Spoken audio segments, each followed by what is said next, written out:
Woo! Much, much, much better. Okay, we have internet. Fantastic. Cool. I am so stoked. Yeah, my internet situation hasn't been ideal. I've been running an Ethernet lead like across our flat and then through my door, and then it's just too short for me to close the door, which was the one problem. The other problem is the Ethernet port on this laptop is right next to the charging port, which is super, super dodgy. So I don't want to touch the laptop if I don't have to. So I stuck my other laptop the other side of the door and plugged the Ethernet into that, then created a hotspot basically. And that works. I've tried a hotspot from my phone to basically act like a Wi-Fi repeater, but the Wi-Fi from that network is super dodgy. The Ethernet is way more reliable. I have no idea why. It doesn't seem to be position related. It's just always dodgy Wi-Fi. So yeah, I'm stoked. I at least seem to have stable internet now. I'm going to play this track, which I started last stream. I was checking out Serum, and Serum 2 rather. And so I can skim through the patches if you guys are interested. 0 viewers. I'll just play it for now, and I'm going to thank my brother for connecting the Ethernet, which, yeah.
Hi, Nod was one. How are you doing?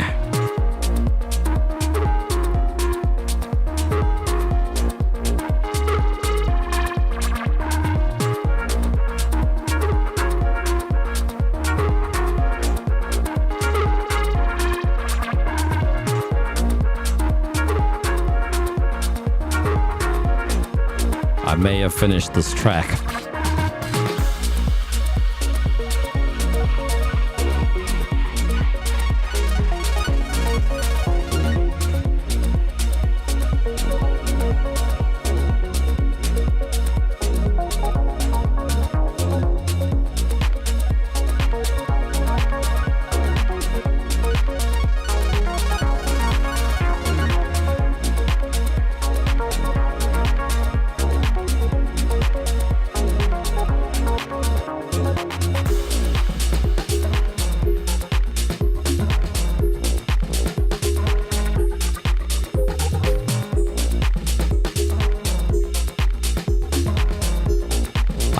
I was having network issues.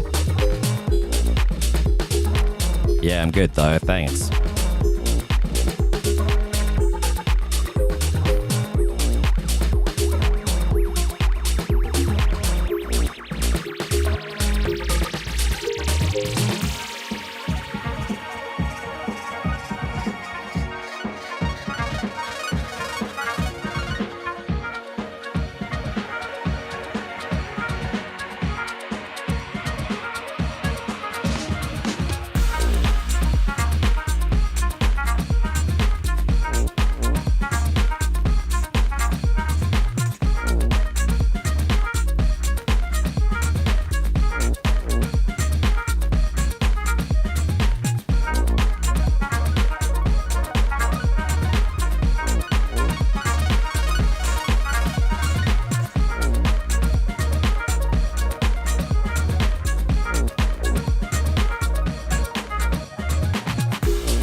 think it's still a little too bassy, but it's almost there. It's just a little bit, it's nice, I think. Sounds like me from like 6-7 years ago.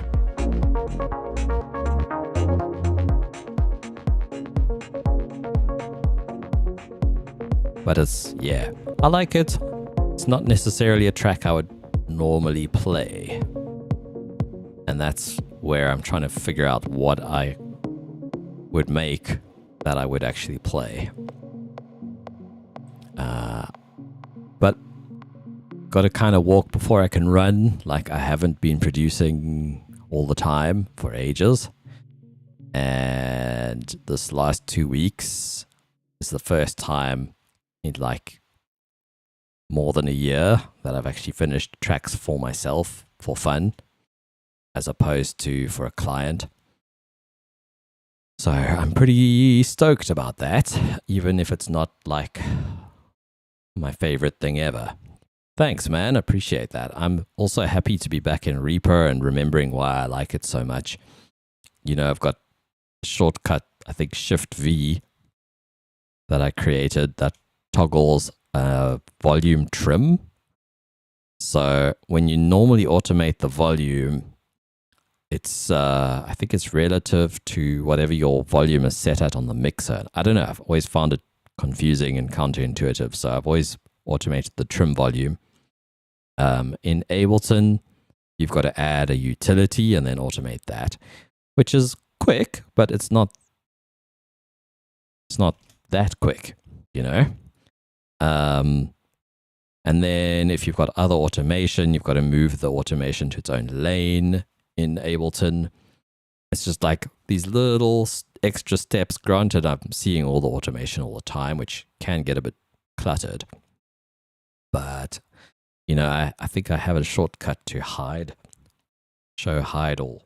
Oh, nope, not anymore. I used to have a shortcut to hide the automation. Maybe I changed what key it was. But yeah, I used to just toggle the automation being visible. And yeah, compared to even Reason, you can automate the mixer, or you can automate, like I usually end up automating the instruments, and most of them have their unity gain at the same place, but sometimes they don't. So it's not so easy to just copy automation across. You know, I didn't know this was a thing until recently. I don't know when this was added in Reaper. I mean, I remember when they added Razor edits. I don't know if this was added when Razor edits was added, but basically, I didn't know you can do that. That is so sick. All that. Or that. Really cool. Such a simple thing to just highlight an area, change its volume. I had my own work around for that. Oh yeah, I think you can, when you do this and hold Control Shift, I don't know if that's one I added, but that's how I used to do it. It might have been a shortcut that I created. Maybe not. But yeah, this is cool and quick. And I see they've also added a toggle for, so Razor edits, what I'm doing right now is Alt and right click drag to create them, but you can actually make them a left click action. And then it's kind of cool because then you're not moving your playhead around all the time while you're, you know, highlighting stuff to copy and move around. So this probably is the way I should be working. Right click is my key. Yeah, I suppose there's times where that's handy, but a lot of the time what I'm really wanting to do is a Razor edit. So yeah, it's been nice to just get back into Reaper. I could have more shortcuts. For example, when I move a parameter, I usually go in here and go last touched, recently touched. So like if I go in here now, says gain recently touched, and then I can create an automation lane for it. Here's the gain, high pass gain. I'm going to undo that. Nope, didn't undo. There we go. But I could probably have a hotkey, you know, where I just press a hotkey and it creates a lane immediately and saves me a step. There's lots of little workflow things I haven't gotten around to, and coming back to it now, it's like, yeah, I could probably optimize things even further as to how I work in here. But yeah, this track came together quite quickly.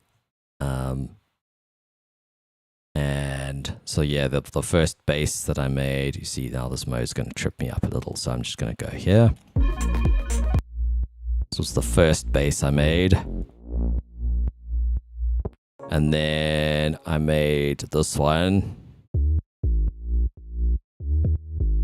And initially it was just playing on there. And then I decided to toggle between them.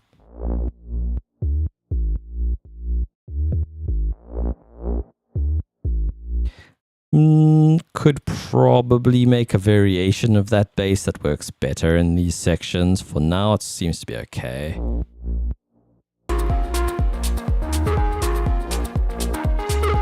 By the way, everything in this track has been created with Serum other than the drums. The kick was made in Serum.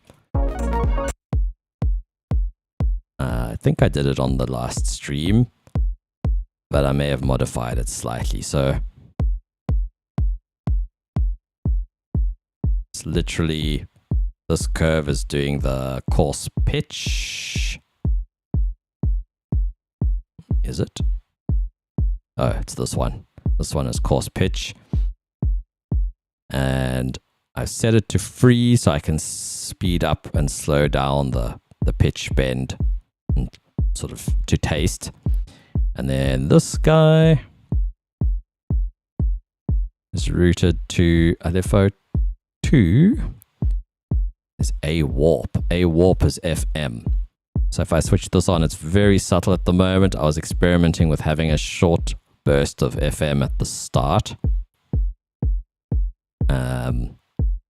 So you can actually hear that.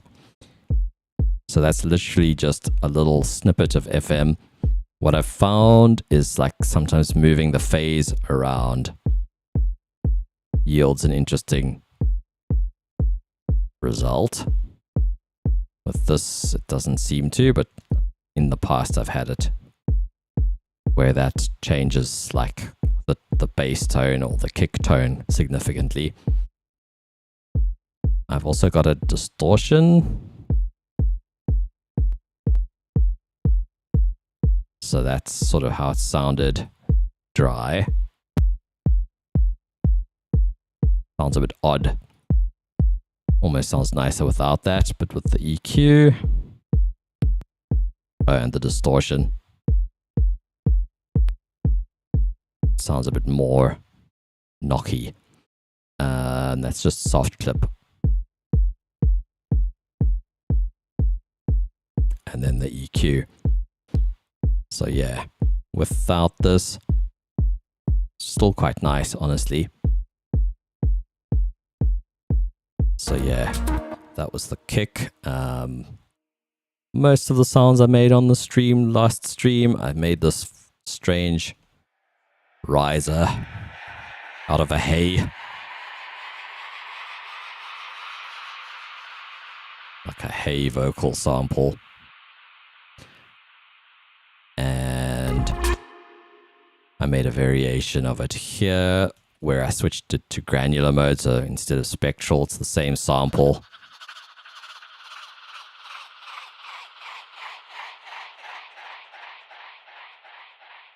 And then I used it again an octave higher, and then I also layered in sine wave.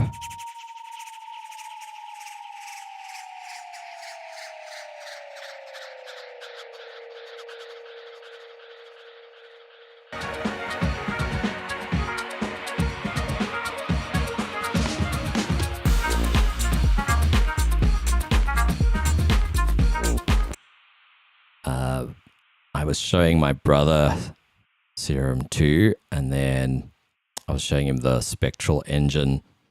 So I had made a copy of this guitar thing.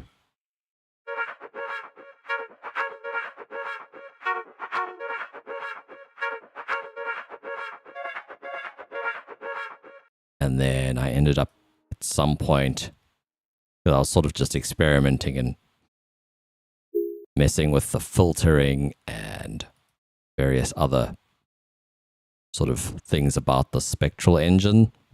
And I ended up with this sound.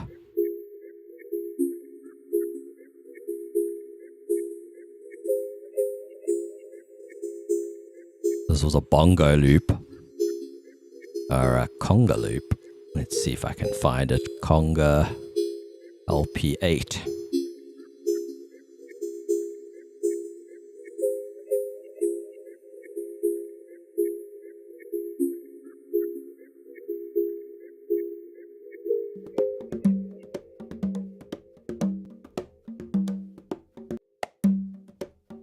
So that was the source sound. Quite a transformation.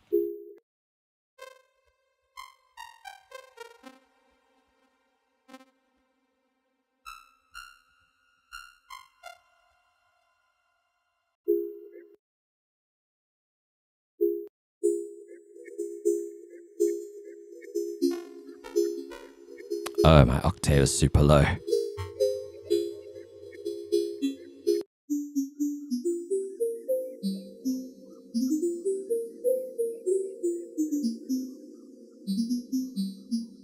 So yeah, this was one sound I made off stream. And then I think I'm automating the sync. Basically, I had the sound. It's being filtered by this gate spectral thing. And detune. And then it's also being range limited over here.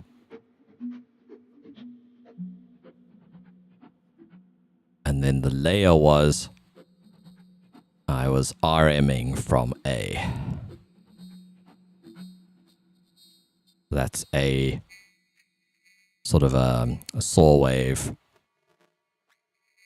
being, modulated with sync.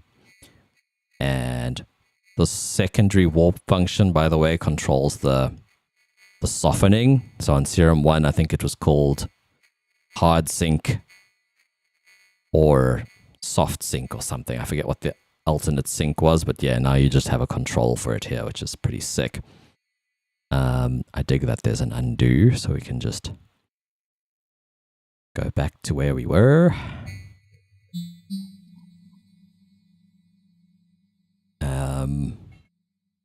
Apparently the undo even works for going back a preset. So if you've made something and then you accidentally click a different preset, you can actually undo and go back to the previous one, which is pretty sick.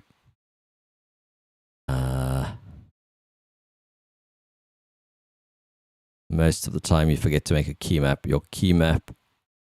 Oh, sick. That's cool to know that you based it on one of mine. So what I did is, if I go to, I don't remember what I explained on streams, because I know I did a video on the Reaper blog. I did like a guest video at some point, but that was more talking about sort of preferences for music production, like in the actual preferences. But yeah, these days I've just been copying this little key map, this keyboard. I've figured out that's the keyboard, that's the mouse modifiers, and haven't had too much, there's still stuff that isn't the way it used to be. My effects folders, thankfully, seem to have worked for the most part. I copied them across once. I like scanned all my VSTs and like, here are all my synths that I guess I set this up on a previous computer, so that's pretty cool. Because yeah, I've had a few machine transitions in the last couple years.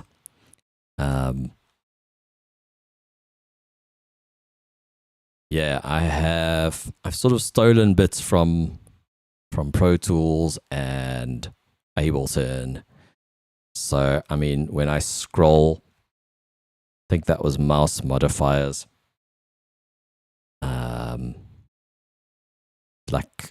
Yeah, mouse modifiers. Or is it? No, it's actually in here. I go find shortcut and I go shift and scroll.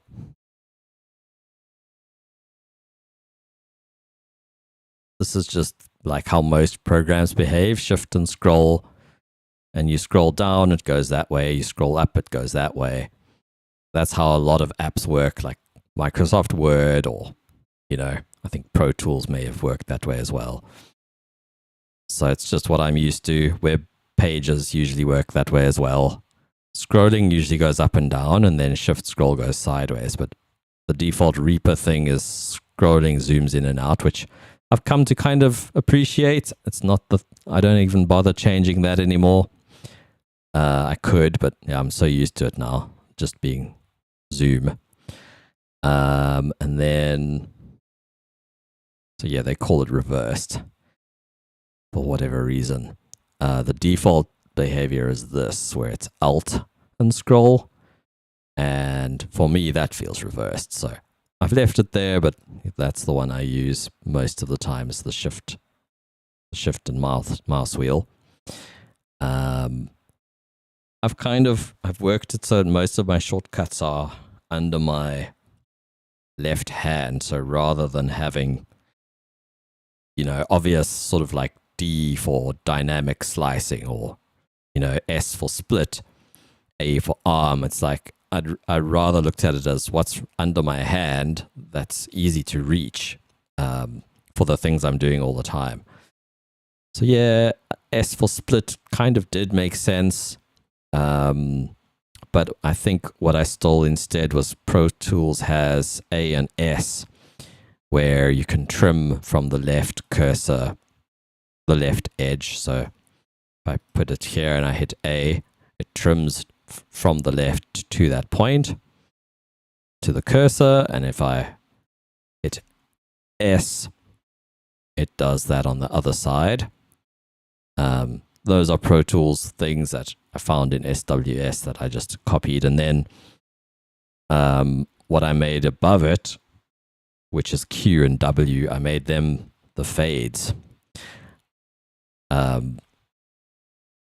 So my audio editing, I would often end up, for whatever reason, I'm used to using that trim function here and there.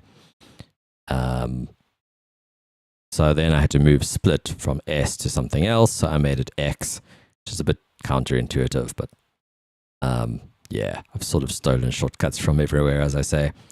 Scrolling up and down, I don't actually have a way other than scrolling along the track list on the side. I've just gotten used to that workflow. What I did do is I switched off in fact, I think when I installed it on this machine, it was a new default. Like when I first used Reaper, when you scrolled on a value, like on the mixer or a knob, it would change that value. I found it somewhere.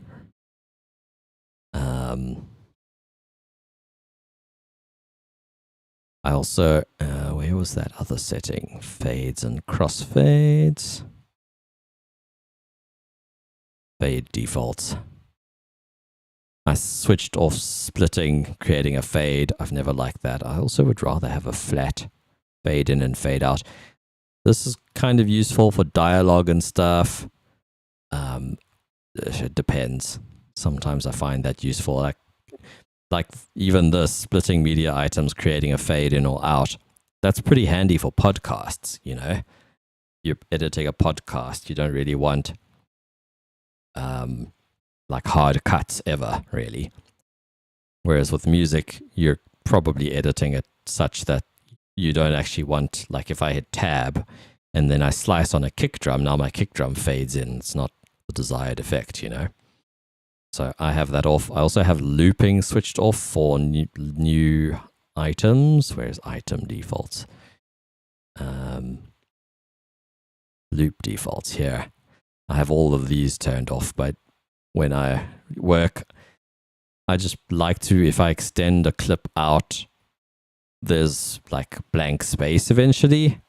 Okay, this project was created before I changed that setting, so that's not working here. What else have I changed? Because this, like I had really literally since yesterday I've been using Reaper on this laptop, so it's all sort of fresh in my mind. Appearance, what was that other setting? Oh yes, this one drove me nuts.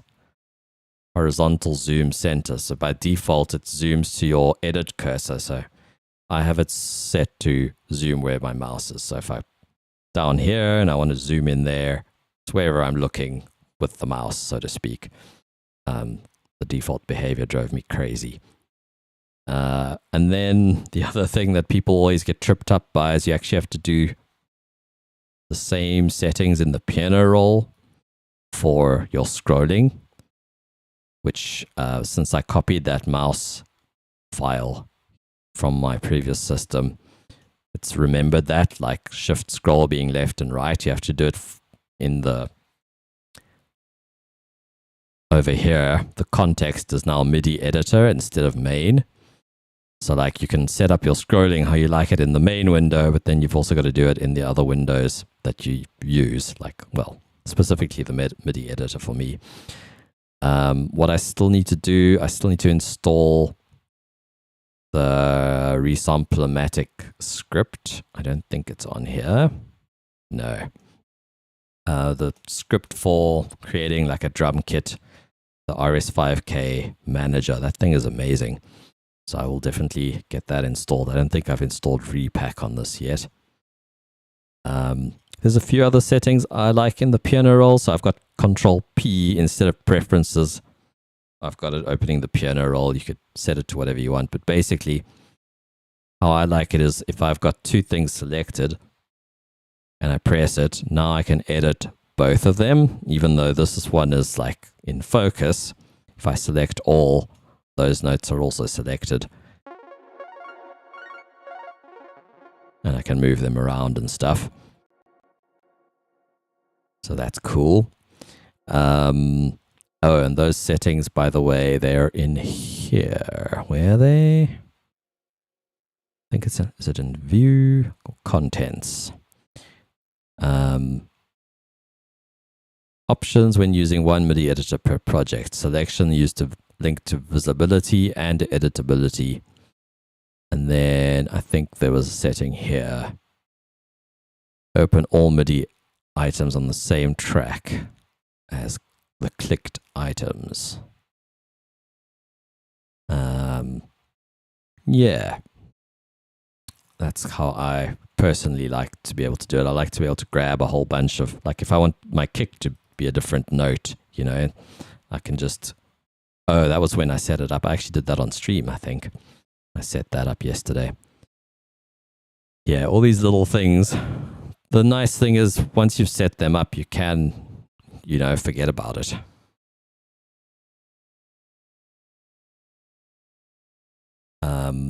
The other thing, I think I mentioned this before, but the media databases, I've been copying them between my computers as well.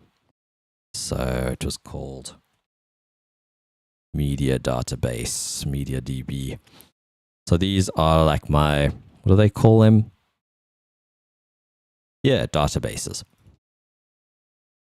I was able to open in Notepad,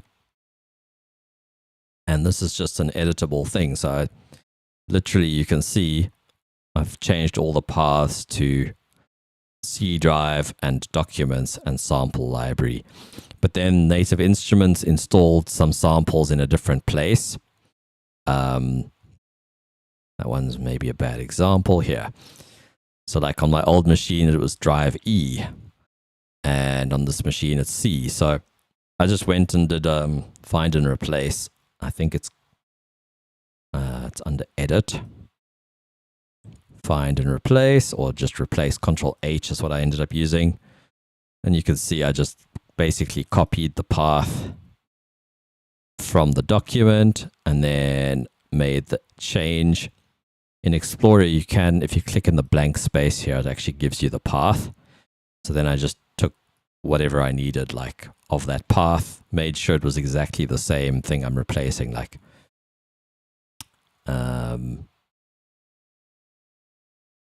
see, like actually this looks incorrect because there's a slash there and it isn't there.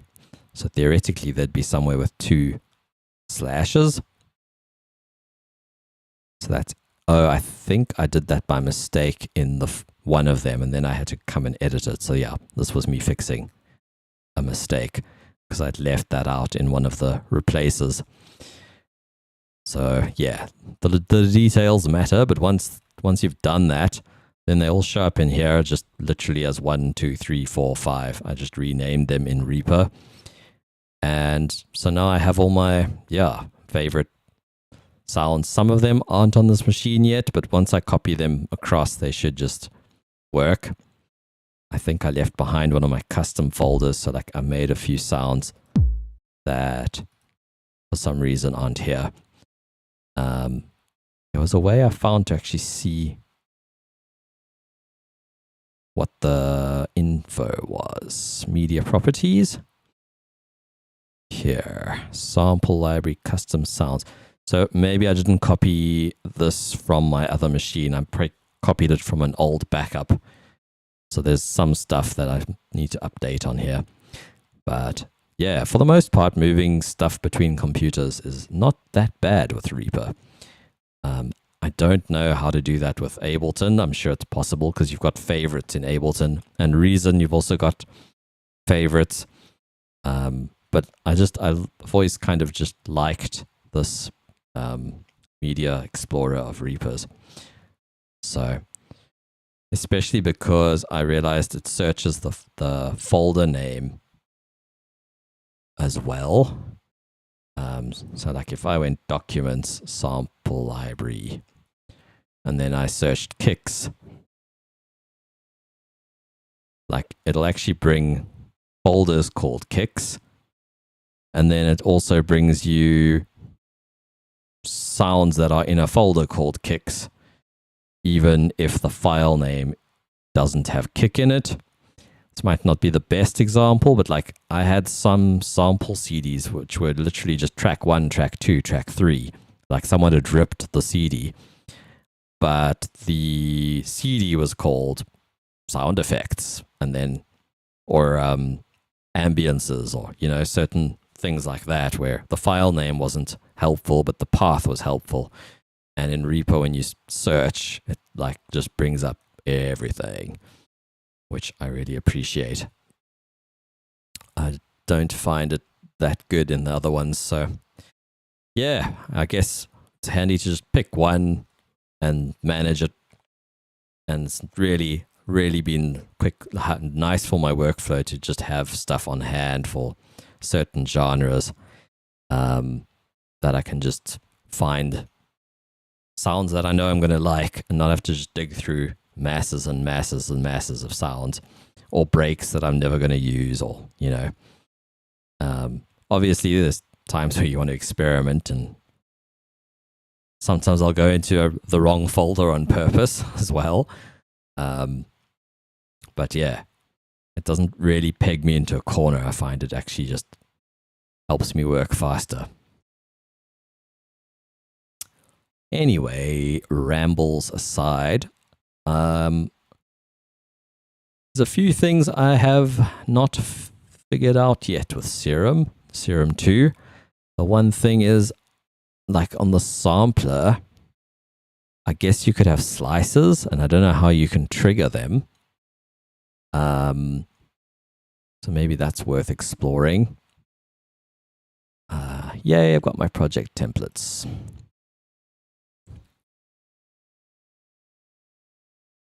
I'm pretty stoked. I've sort of finished 2 tracks in 2 weeks.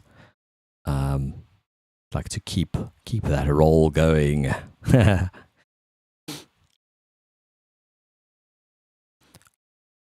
So I'm going to see firstly if I can slice something with it.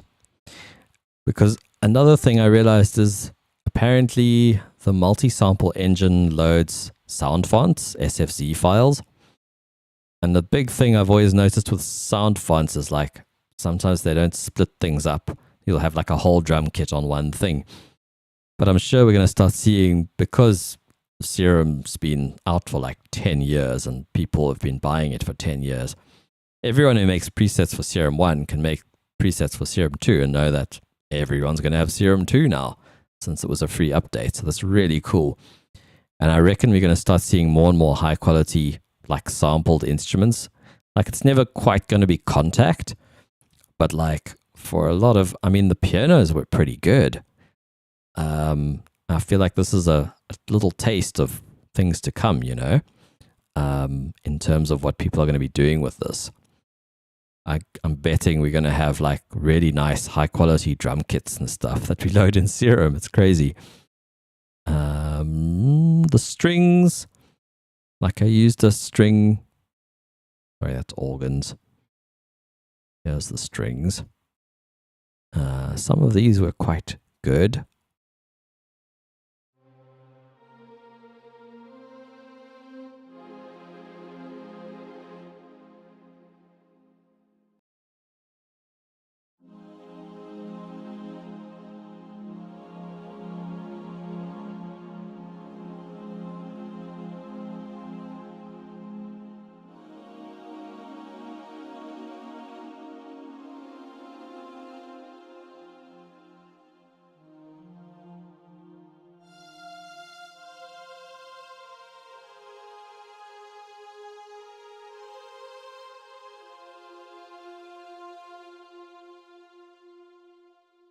And look at all the modulation.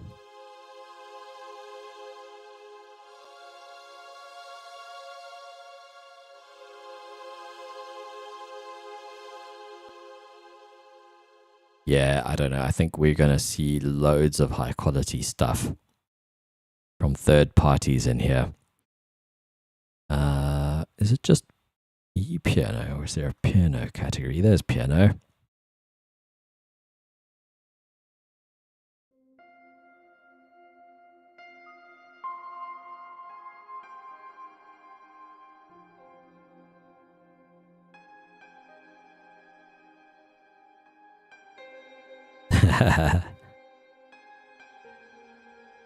Actually don't know that tune, but yeah, you get the idea.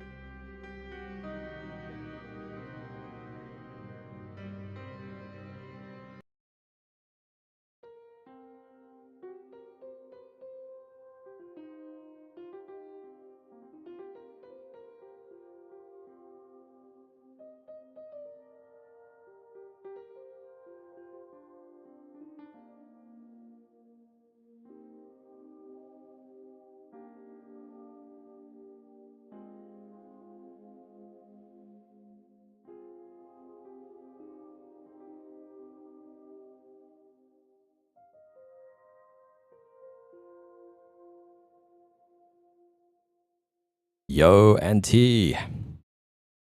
How's it going, man? Hey, homegrown beats. Yo, dude. Sorry, I'm lagging on the chat here. How's it going, dude? Yeah, man. Enjoying the Serum 2 adventure. I see you were catching on the previous bits. Yeah, exactly. Voiceover editing is quite handy to have, like splitting with crossfades and stuff. But yeah, man, welcome, and welcome, Auntie. Good to see you too.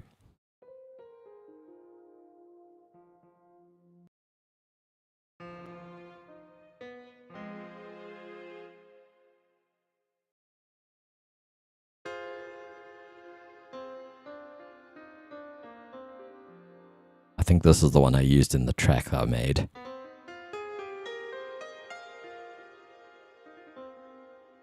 I just realized I made some changes on the other track before I was messing around. and then didn't save. Oh well. They were pretty small changes, just sorting out the low end. I'll do that again later.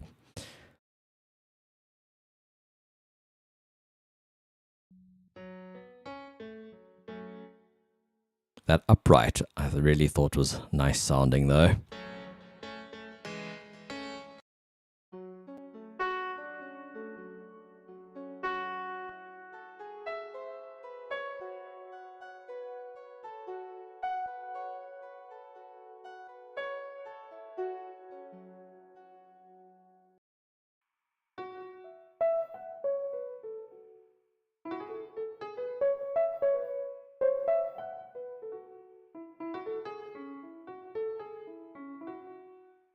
I don't know. They're all pretty good.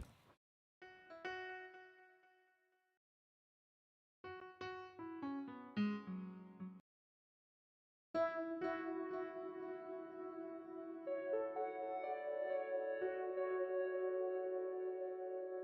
haven't gone through these yet either.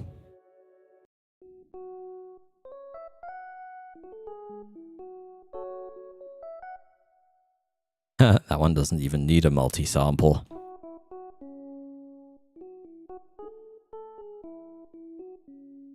That's pretty impressive, honestly. But yeah, FM.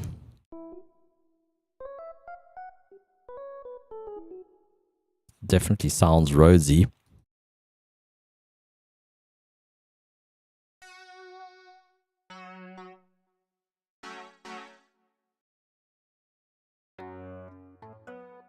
That sounds very FM.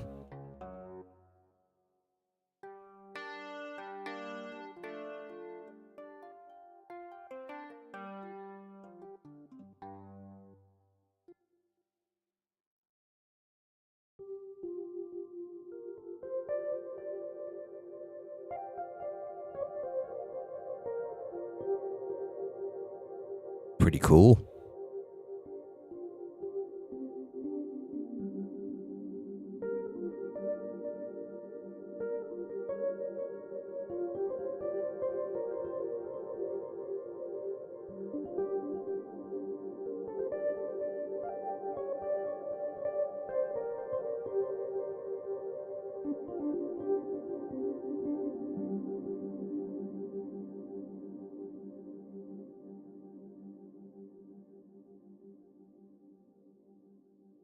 Hell yeah, Auntie. New system. Damn, that sounds sick. Oh, high famines are awesome. You had quite a collection of headphones though, didn't you? I seem to remember you had quite a few nice ones to choose from. But hell yeah, man, high famine's great. What's easy in FL? Homegrown beats.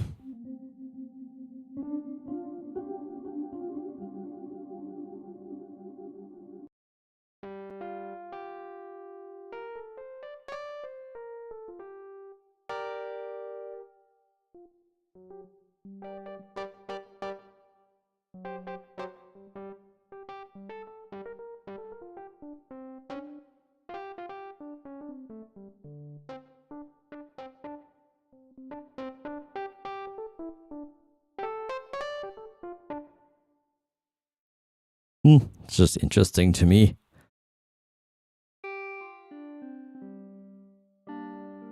Just to sort of see what people are doing with this.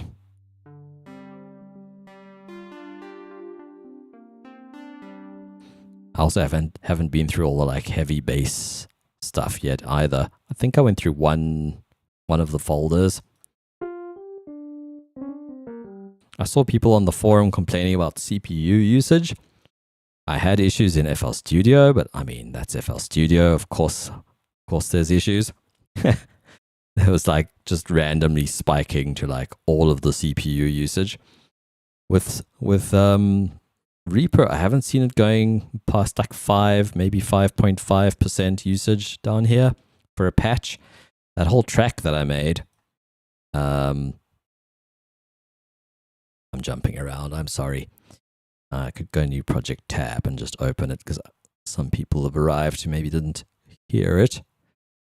Made this sort of chilled housey track using just about only Serum except for the drums. I made it the kick I made in Serum, but everything else on the drum side at least was sample based. But yeah, this track. Oh, I just realized why the sound was so soft. My bad. I turned my mastering chain down. I mean, my monitoring chain down. Because this track's got a master chain on it, which made it super loud for the stream.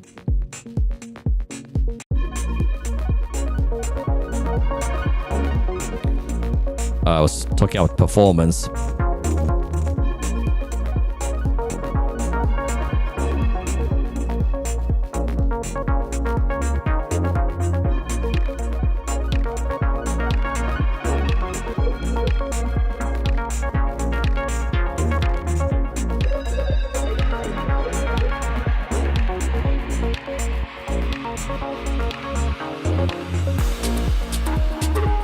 Now bear in mind I'm running an i7-9750H, so 9th gen i7 laptop, not a desktop CPU,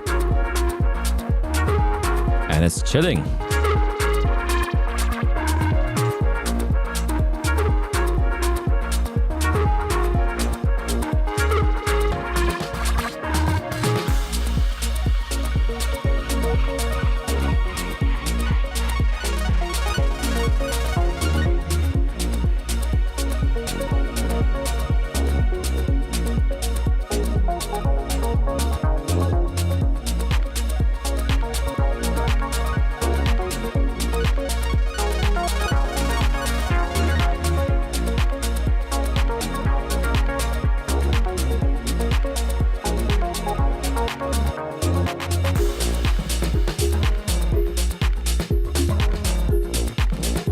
Chilling.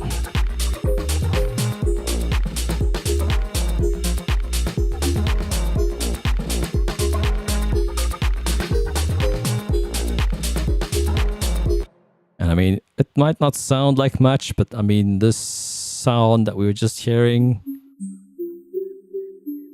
it's got like some FM or RM going. It's got all sorts of spectral stuff happening, spectral filtering stuff happening. These risers and things, the one is spectral, the one's granular. I don't think I've done any audio rate mod. I dabbled with it on the bass, one of the basses, because you can now you can use an oscillator as a source for a modulation. So like if I right click the filter, I can add an oscillator as a source, so then it will modulate crazy fast. I mean, literally at audio rate. So if I switch this on,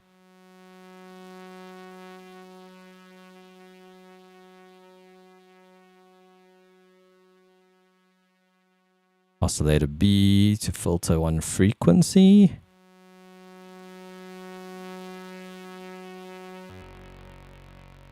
Let's turn it down. Oh, it's a riser. Maybe it's not working because it's being modulated already a bunch. I'm not sure, but I had it doing some pretty crazy stuff. Just playing around with it, and the CPU usage didn't seem unreasonable. Apparently, there's some presets in the factory library that are quite intense.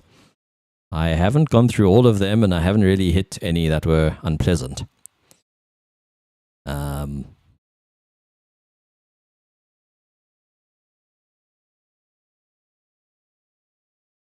Correct. Anti, yeah, H is like the sort of gaming tier of a laptop CPU. This laptop can run games. It's got a 20 series GPU in it.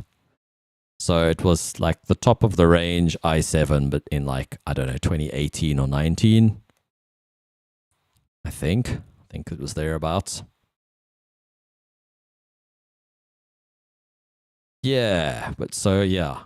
I mean, I find it amazing to imagine that FL users have been asking for more than 125 tracks because I feel like they should just be using a better optimized program if they need that many tracks. I don't know how they're able to run out of tracks in FL because like I would run out of CPU power long before I ran out of mixer tracks. That's just me. Anyway, I've been listening to a bunch of different house music, trying to figure out what I like about them and how I can combine different sort of things that I like into make kind of my own sound. And I do that, and then I make something, and it's not quite what I had in mind because I've been producing for long, and I just get into a flow, or something sounds nice and I roll with it, but it's maybe not actually the vision that I had in the first place. So I could go and, like that last track that I just played, I could go in and try and make it more what I had in mind, or I could just try and make something else. And I don't want to get too stuck right now making it like work because I didn't produce for like a year. So I don't want to force myself into work mode too quickly. Like I still want to just have fun and kind of, I don't know, I'll find a balance. You know, it's only been like 2 weeks of really producing every day. And I'm already feeling, it's like riding a bike. I'm already getting back into it. But yeah, I'm just going to sort of keep trying to make what's in my head. What I've been enjoying is messing. This clip mode is really interesting because you can, you know, you can lock it to scale. So let's say, let's just use C since it'll transpose it to whatever note I'm playing in a sec. So as a simple example, there's now a triad. If I click play on this, simple triad. Where it gets interesting is you can come in here, you can get it to launch across the keyboard in mono or poly. So in mono, every time I press a key, you can see it's playing relative to the BPM and, you know, where your track would be in the bar. So if I press play, you can kind of see if I hold down a note, it plays every bar. And if I change the key, it's now transposed this to F. So that's pretty sick. But you can go way further. So I can make it re-trigger.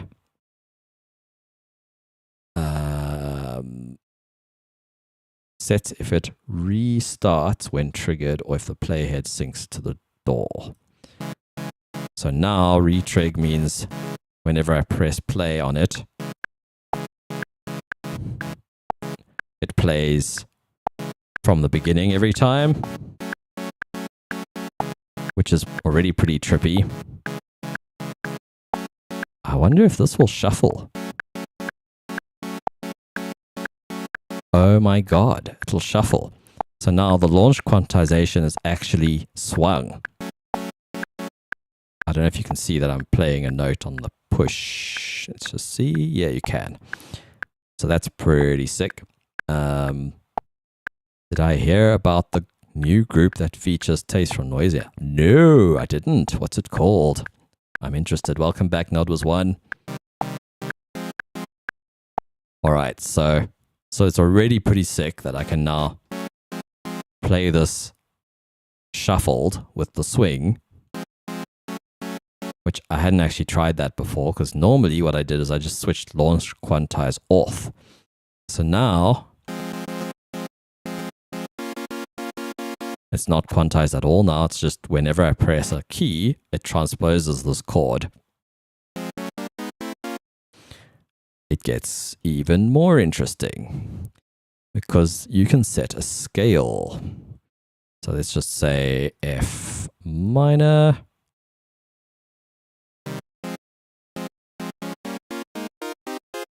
And now the chord is going to be in key every time.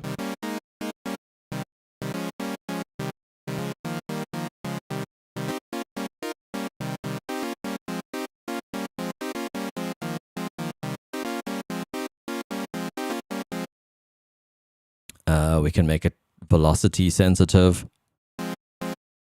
We can make it gate by the note, so it will respond to note off. So if I play it really quickly, it stops really quickly. So we could make this more interesting than a little triad.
We were in C. That's the root note.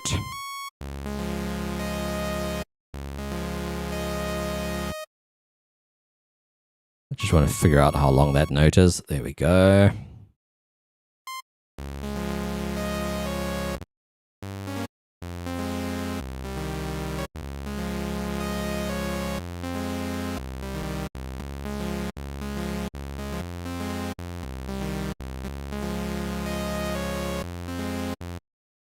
I don't know, man. There's so much interesting stuff that one can do with this.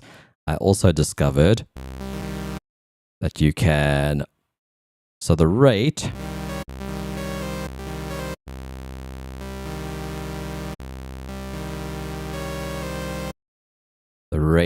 can be, you can have triplets, you can also have dotted, and you can modulate it. And you can switch off BPM.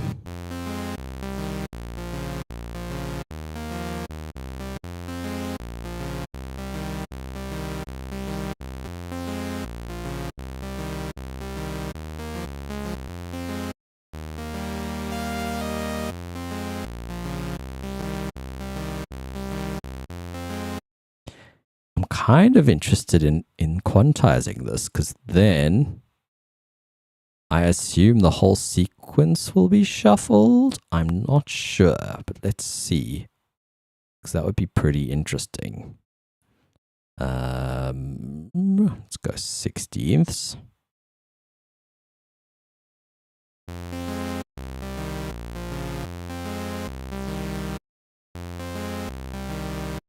I'm not sure if it's shuffling everything. And relative to the grid, I'm not sure if it'll do that. I don't think so.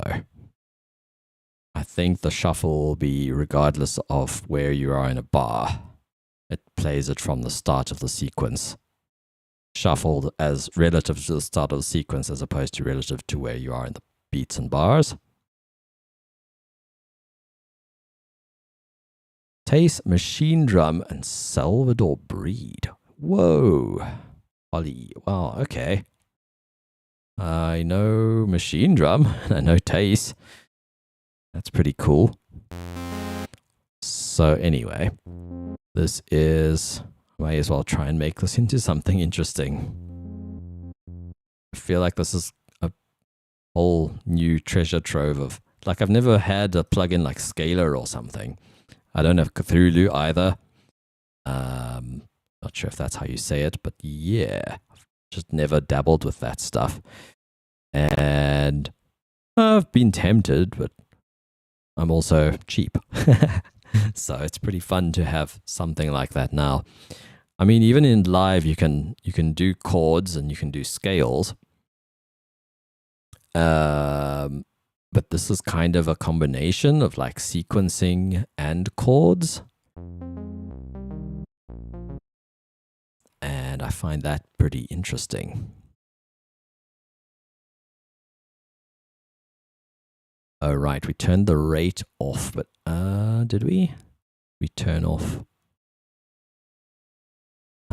here. No, launch quantize we've got. But I mean, yeah, this rate is now loose, which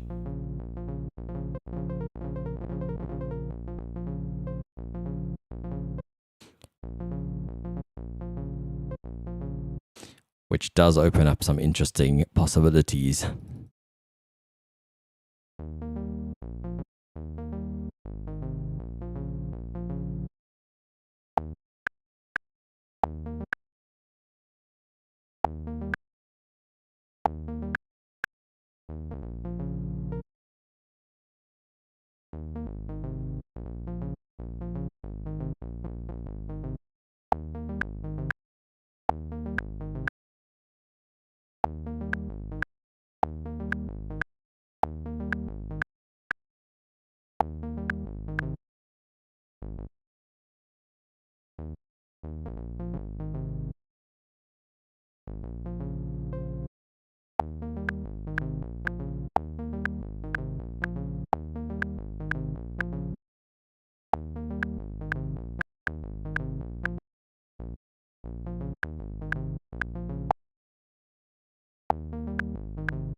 So it's quantizing the start point with this value, but it's not quantizing how the notes behave.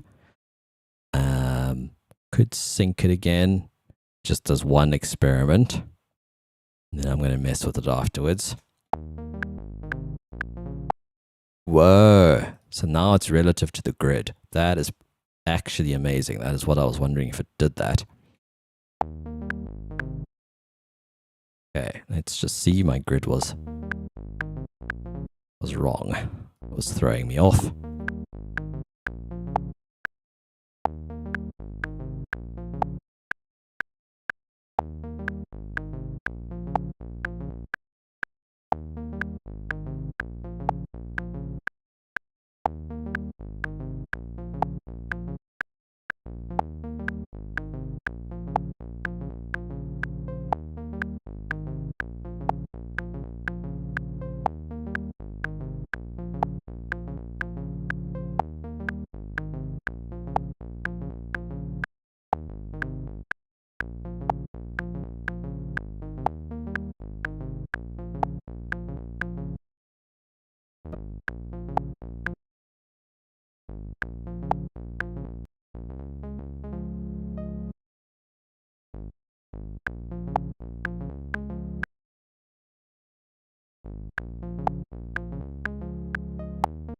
I keep forgetting it's super soft because of this. Okay, it's going to be a lot louder.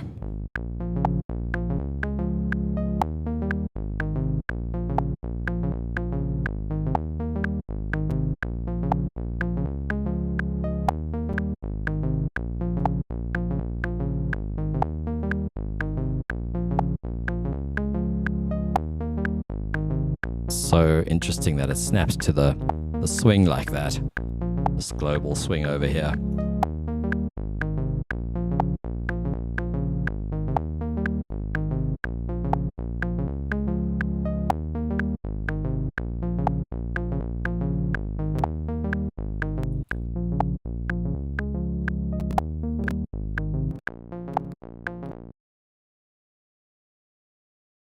I'm hearing crackles, which leads me to suspect my laptop charger is disconnecting and reconnecting.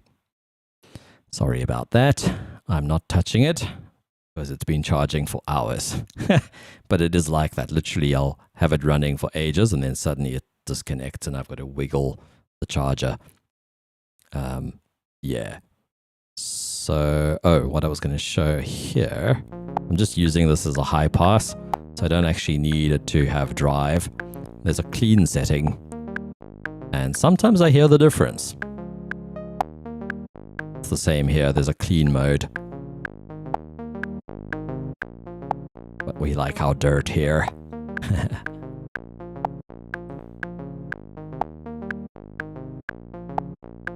I'm looking for unison.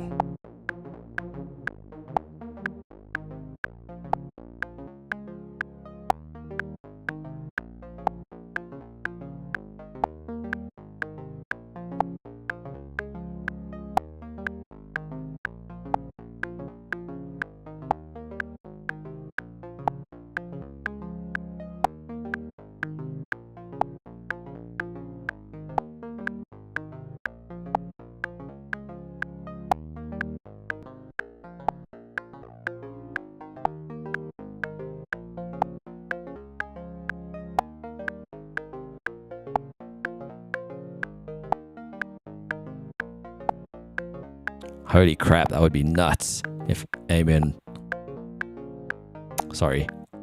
Tobin was part of that. That would be really trippy.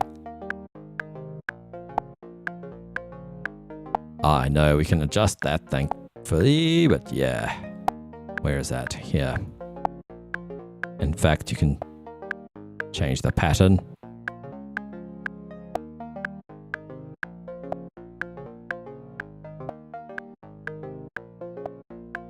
Better.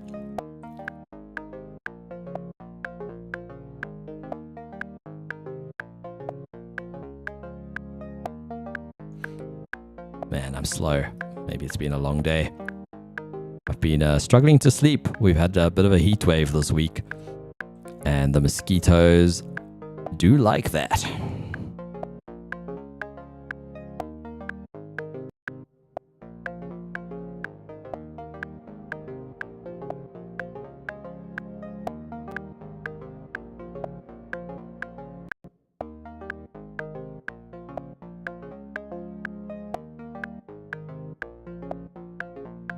That didn't add any latency. That's pretty sick. I assumed convolution would, but it says 0 samples down here. What am I doing? Who the hell knows? I guess I'd like it to be modulated. Let's see what Bode can do.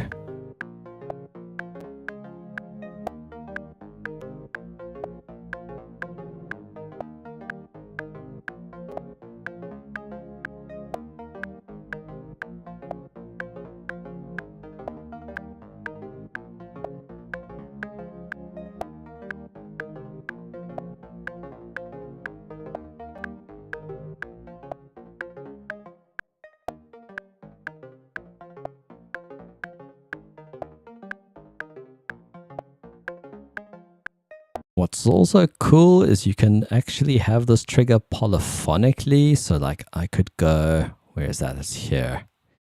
Keyboard span, let's make it polyphonic.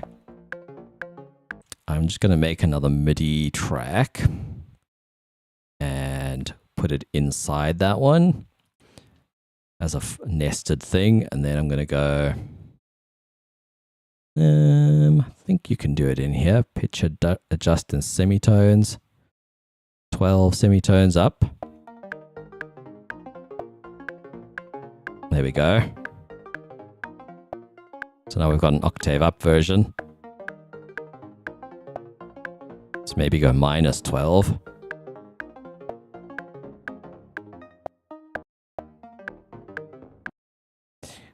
Let's go an eighth note.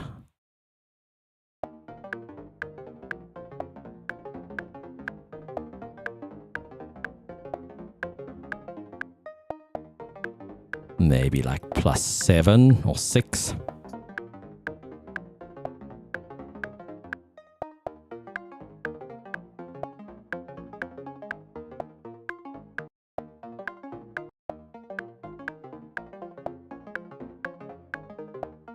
I think the volume will also adjust the velocity, if I'm not mistaken.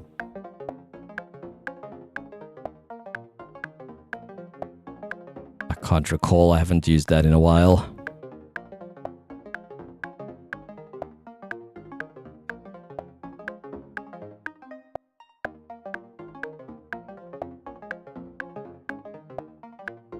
To map the velocity to the filter.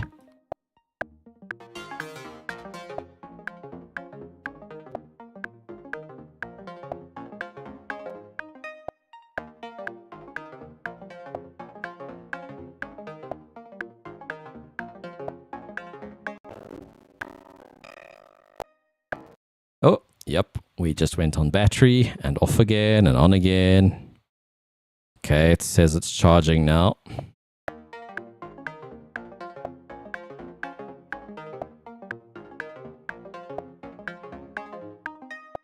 Let's put this to the test.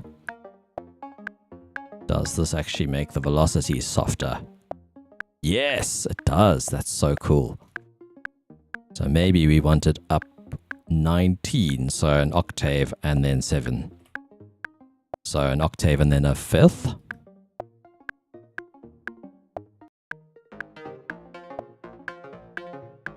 Not sure if it did it.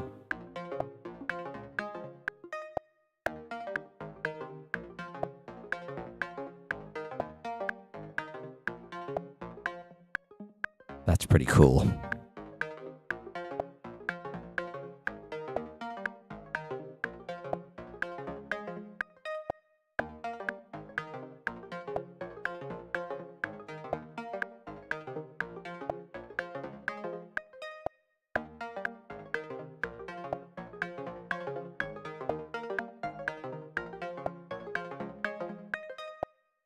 Oh, geez, Auntie, you guys, you guys got to go outside without a jacket. That's sick.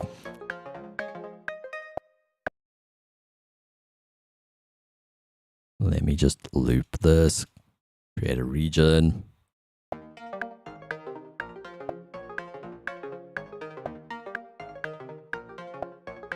All right, so we've got a sequence. What I'm going to experiment with is turning the rate to like no quantize, and then turning off rate. So now it's kept the BPM the same. So actually let's decide on a BPM first. 128, 122 is fine. Let's maybe try 124. So now we're at 124.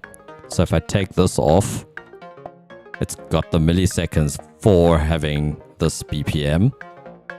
And then I could set it to an LFO. Chaos ensues. What I'm going to do is I'll go like 4 bars. And maybe for a brief moment near the end, it'll go crazy.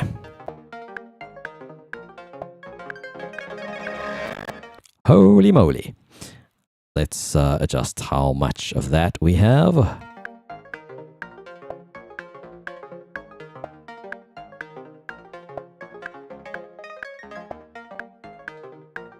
Pretty interesting. Sheffield, 19 degrees. Wow.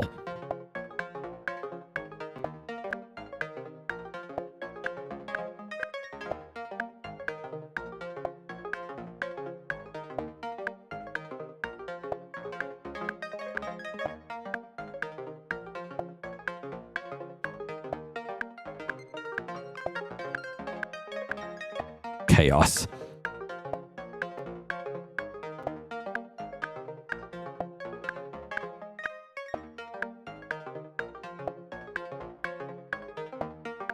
Let's take off the swing.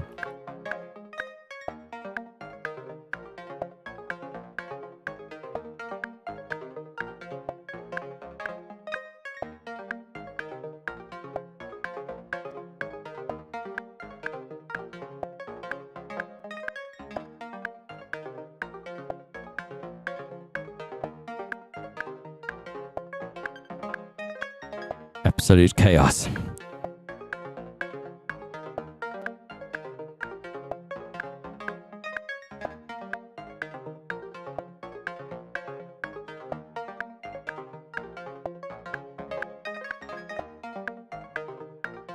We could make it a wash by mapping it to the attack, maybe?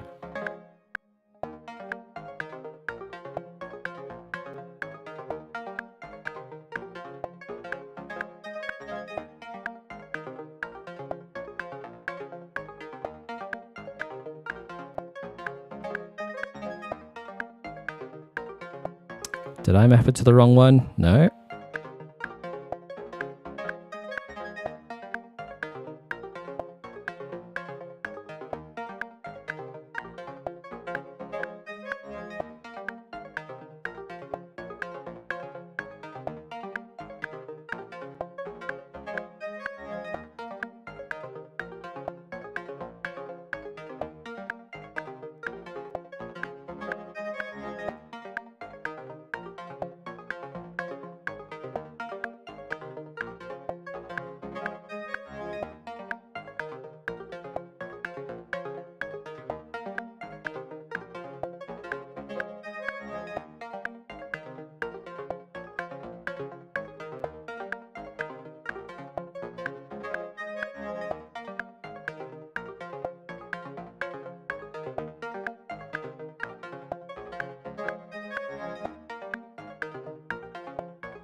What I'm going to do is I'm going to put this on the mod wheel rather.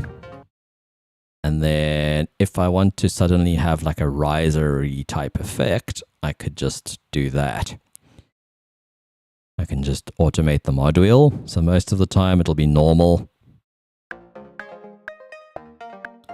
And honestly, I did like a little bit of swing.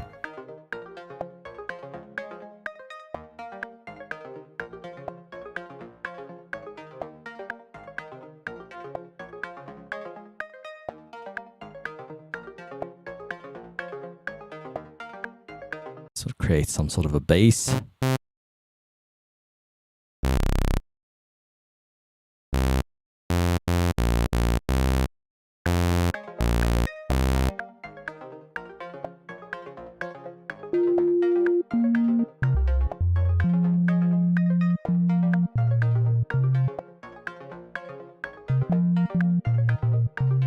Trying to just see if it is in key.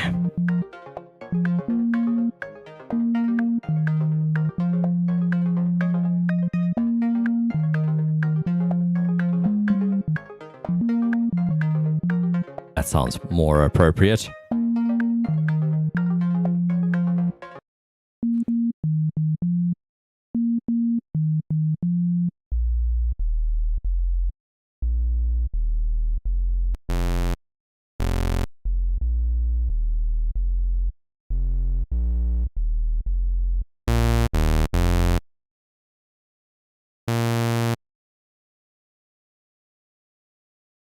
It's nice that they have this as a warp mode now.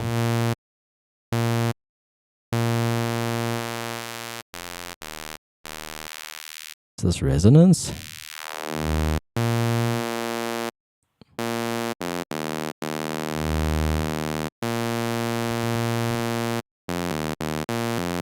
Almost seems like it's a slope control rather than a resonance control.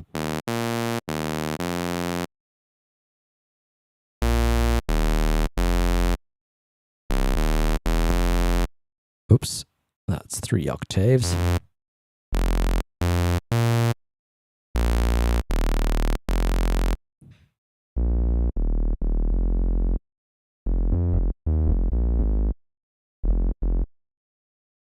Mono, legato, portamento.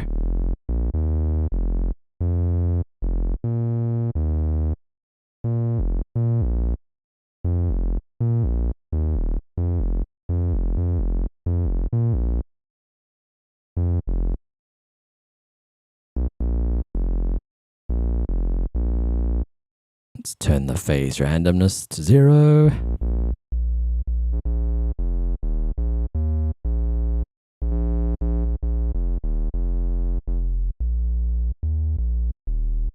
I'm really happy that they've got a default shapes preset now that's basically basic shapes. Whereas before, you had to go looking for it every time. Just seemed strange. I really feel like they've thought of everything, man. I love that you can save the sample as part of the preset. So I don't have to have like a noises folder that I copy from computer to computer. Always seemed a bit janky to do it like that. I'd rather have it in the project and then I know that I have it in the future. Especially for like file preservation, you know. Let's... Ooh, what did I do? Uh-oh, we have a bug. No! What's gonna crash? Just Serum. Alright. Is Reaper gonna crash? Can I save the project? No. Okay. I believe there's been backups, but I haven't set them up properly, so they might not. Backups by default, I don't think it does. In fact, no, I think they've added backups by default now. I've noticed I now have backup files, but I must just check the settings. This seems like a rip. Oh well.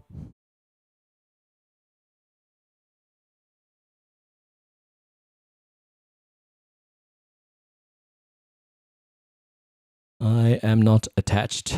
I wasn't working on it that long.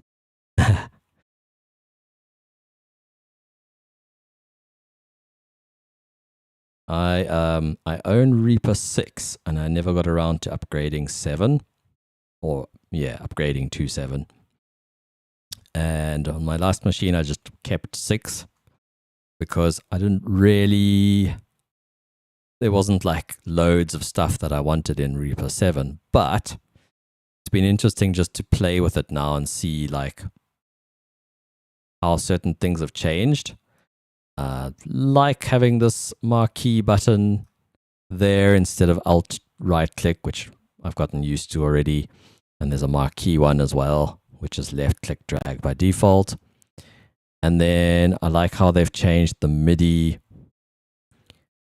inputs and outputs where you can, I don't know, this whole thing has been revamped. It looks much better. Let's just check what our backup settings are. Backups, preserve previously saved version, no. Okay, so it's doing previously saved versions of the project in a backups subdirectory. So what I'm actually looking for is, I'm actually looking for autosave. I don't normally want to back up old versions of projects. I hit save often, so if it does that every time I save, I'm going to have loads of backups. I would rather have autosave and... Oh, it's got an autosave subdirectory setting now. That I feel like is also new to me. And can save to an additional file. And this, if I'm not mistaken, oh wait, unsaved projects. So I'm just going to go documents, projects, and I'm going to go autosaves. And then theoretically, it will save every 15 minutes when not recording. I'm going to bring this down to like 8 minutes.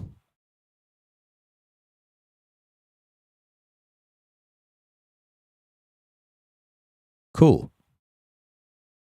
So next time, we won't lose our work.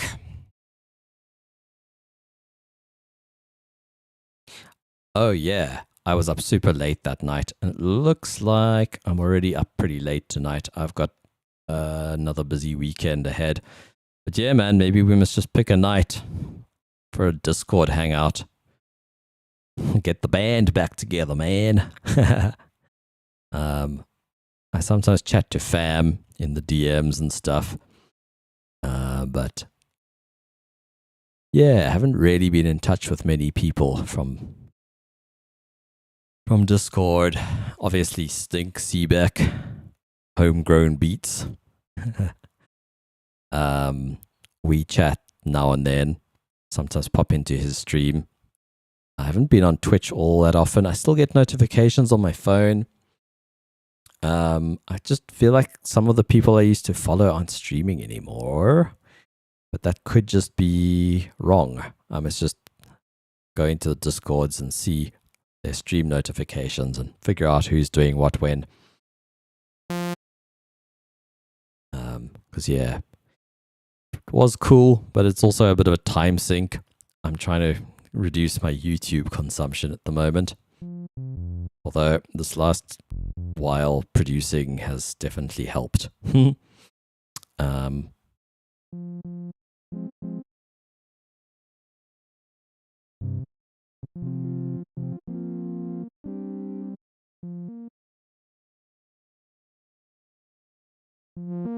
Yeah, I discovered this chord. If I break it down. Oh, I was basically just playing. That's an, forget, one is augmented and the other one has another name. My music theory is hazy. Diminished or augmented, I think.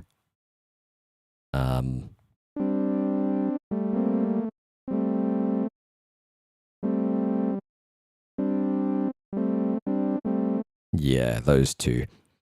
And then I just added on an octave lower of one of the notes. Was that what I did? I don't know. I don't remember anymore.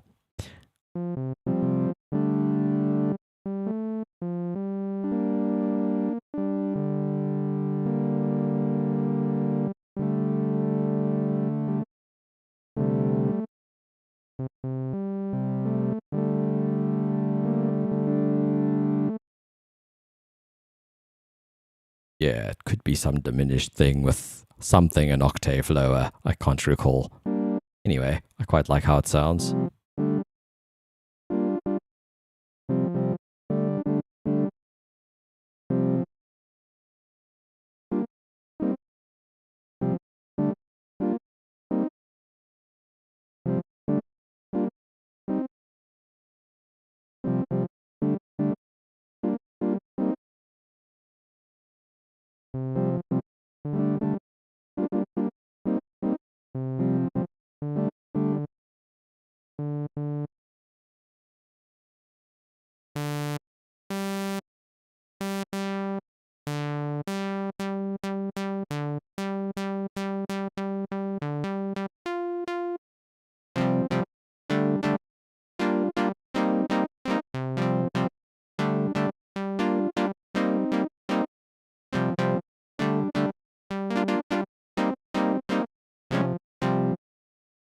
Actually, was it in here? I may have actually saved a preset that I was jamming with this sound.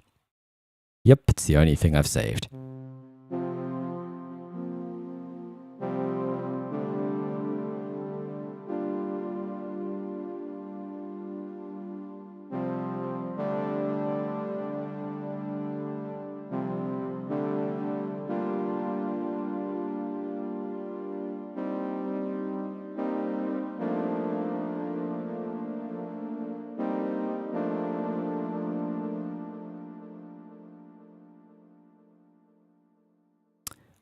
I would like to set my recording to overdub because it tends to not chop off the first note as much as the other recording modes for MIDI.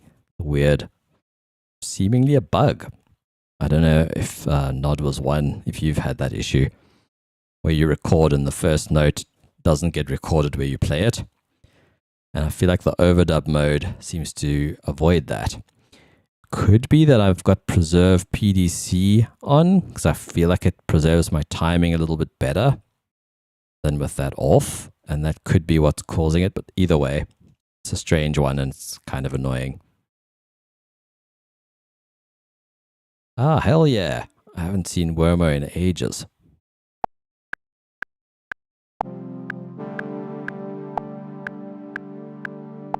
Let's just think this through.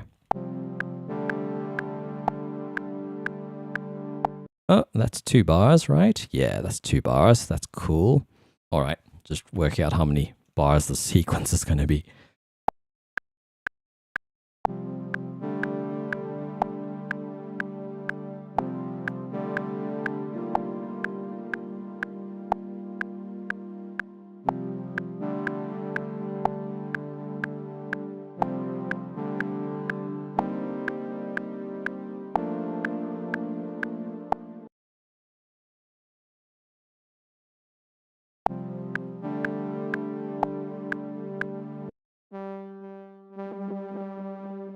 This is another view thing that I haven't done on this system yet. You can see these velocity lines. It makes the notes harder to grab because now you're adjusting velocity when you hover over something. So what I like to do is just switch that off. I think it's under view. Is it under options? View. Let's see view. Yeah, piano roll notes, velocity handles, and I take that off. However, velocity numbers is handy, which I saw was an option there. Velocity numbers. Now I don't think this is a default global setting. Let's just record something on the bass track.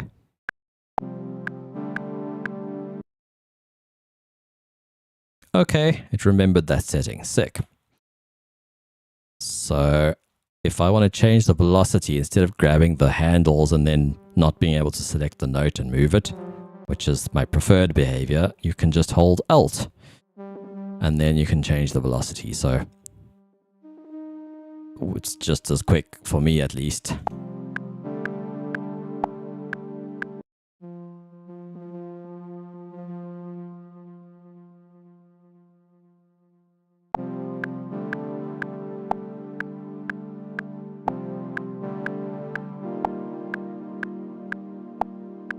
Played that wrong, but I like how it sounds. Actually better than what I was planning to play.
I may as well break the sound down.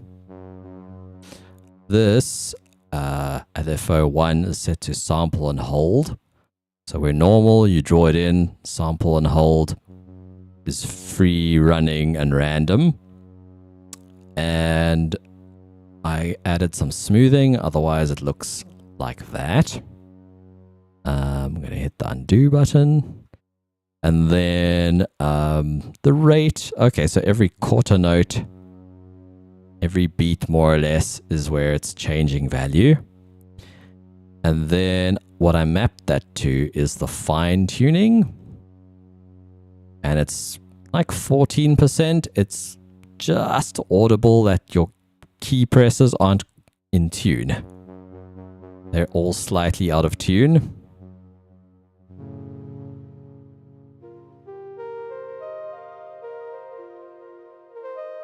Sounds really nice higher up.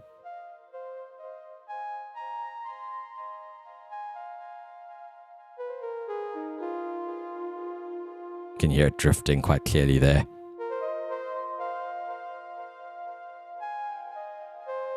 Gives it kind of an analog feel.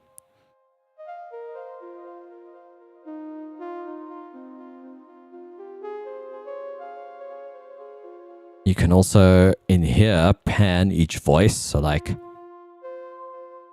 can see it's cycling through these different voices. So I could actually pan these all or have them have slightly different cutoffs. And that'll make things even more random sounding. So if I just do this. You can hear each note. I've actually liked this from OBXD. I think it was OBXD. Yeah, OBXD has voice panning and it's the same thing. You can like pan, and I thought that was really cool when you play chords and stuff. So it's pretty sick to see that in Serum now. So now you can hear each note in the chord is panned slightly.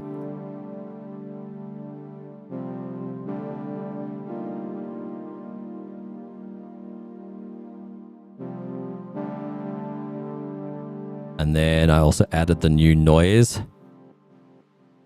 White noise on stereo. Filtered down a bit. It's turned down a bit. The lows are all filtered out a bit with this filter at the end of the main chain. I haven't dabbled with the buses all that much yet. It'll be very handy for bass sound design to like do some parallel things.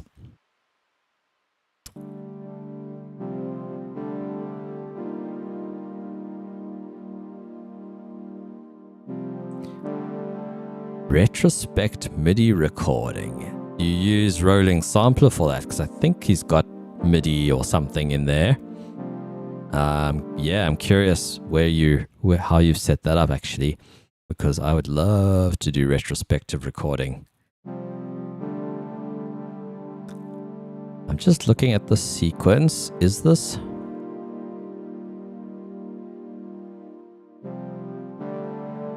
It's more than 4 bars. Why is that so?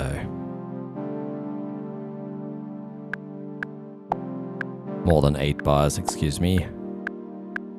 Ah, it should go there. Cool.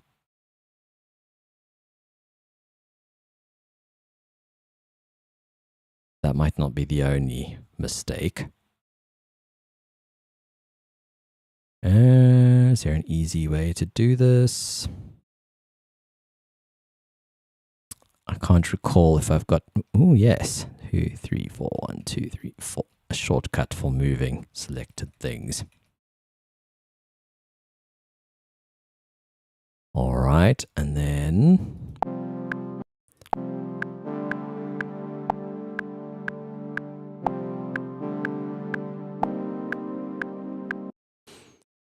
So maybe...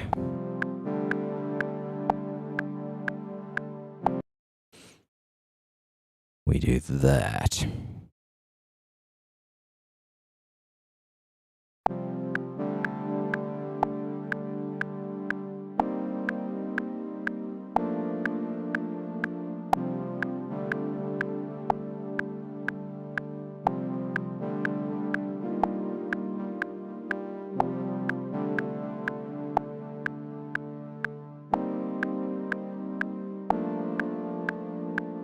Ooh, that sounded very out of tune.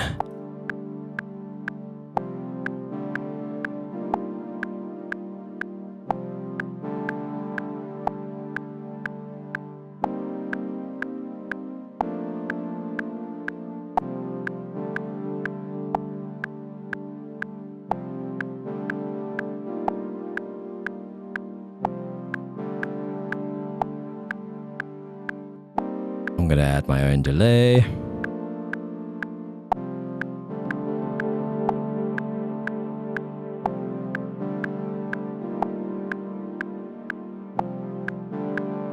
Man, the spam on this platform lately.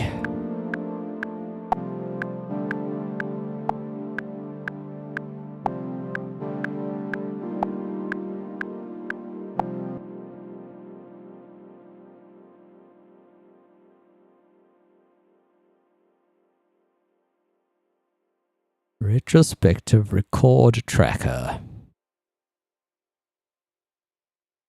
Ah. Is this a scripted thing? Okay. So I'm curious why I have some MPL scripts and not all the other ones I used to have. Maybe I don't know. I must check what I've copied across. But yeah, I'll check it out in Repack. Maybe that's an option that they have. May as well try it.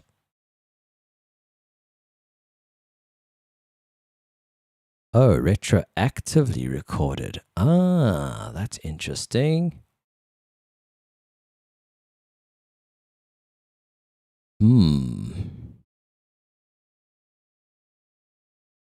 Wow.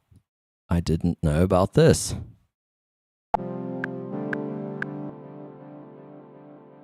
I just have to test that now.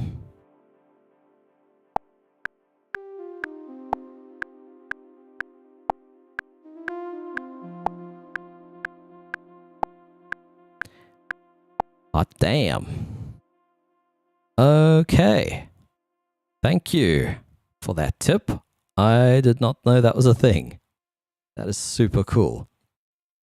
And it even made the loop length right, where I'm struggling with it, like not recording. When you stop recording, it doesn't like trim things properly. So that's pretty sick. I'm really interested to see how that compares. I'm going to have to map that to something.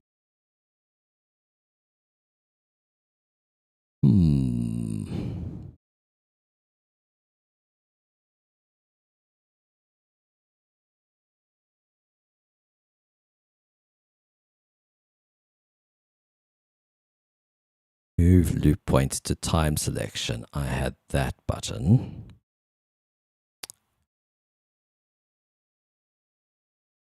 And because that's just close to my hand.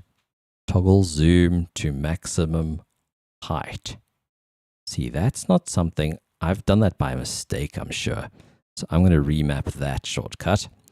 Let's go to, oops. Yeah, man, thanks for the tip.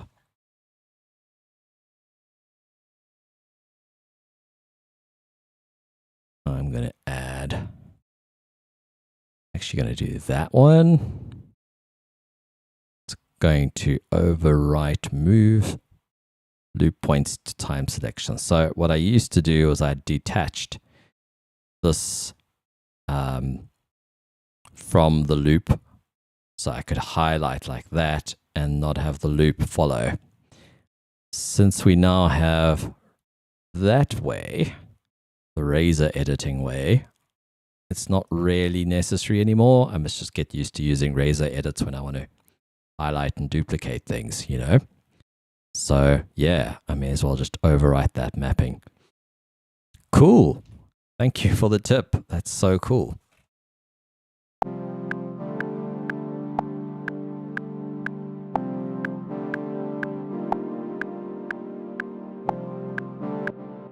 So you can see the note here. I'm going to, for comparison's sake, you can see the note started at the beginning of the recording, which is great. But what used to happen, like if I just go, because I set it to overdub, if I do replace,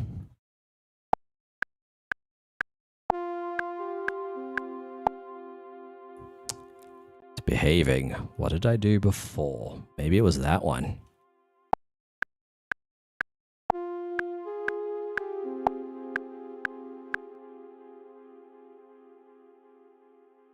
That could have been how I played it, but it looks a bit late. No, that's not how I played it. So yeah, that happens to varying degrees most of the time. But when I have overdub, it doesn't seem to do that. It's interesting that replace didn't seem to do it either. So I must see what. Let's just see when I add this track template, what is it set to? Set to, it's set to that one. Okay, so I must just set it to one of these and then it doesn't do that. Cool. All right, well, I've just learned two things. How to avoid an annoying bug. 2 different ways. Fuck yes. Use my language.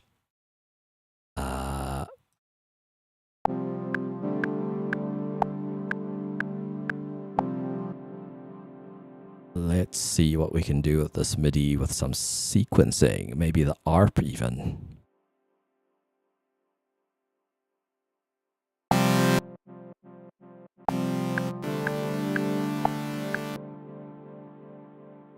Or all the clip.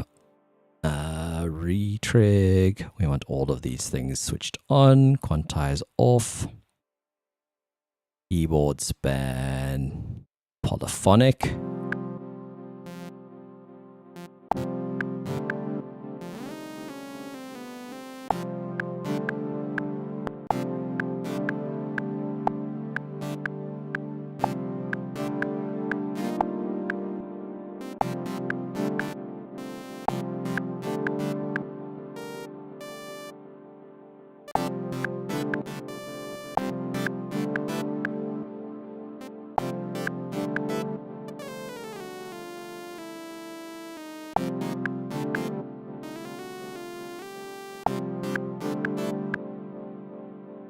Lock it to the scale.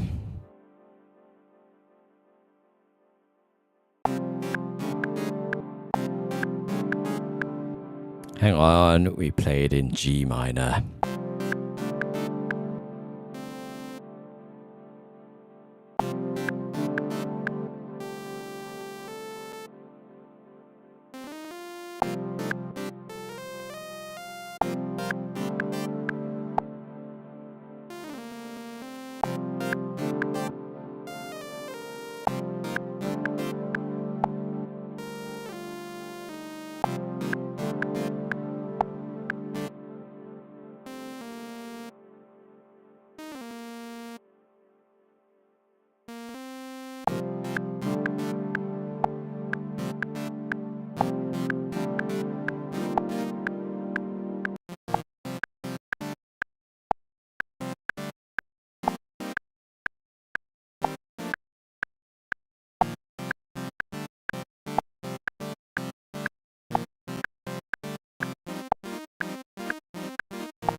Let's see if there's a different low.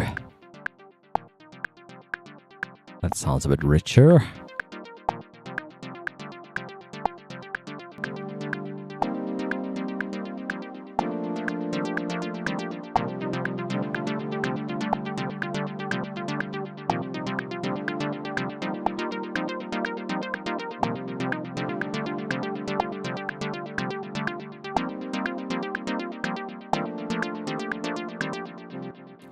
I feel like we should have a default send value that isn't full. Default volume as well for a new track. I like to stick with minus 10 dB and then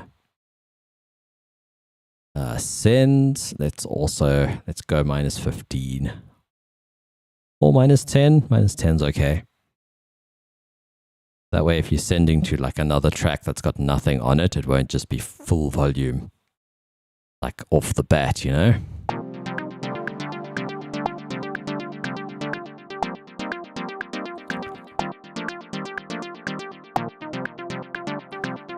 Such a cool feature, man.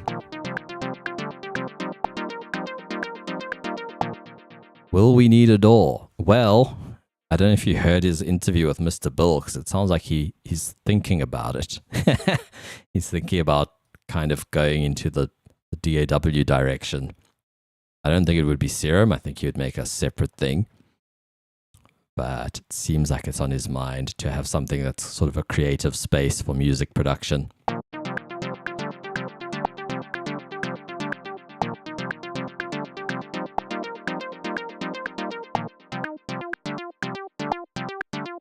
Much as I love that delay, I'm trying to go for a slightly drier, funky-ish sound.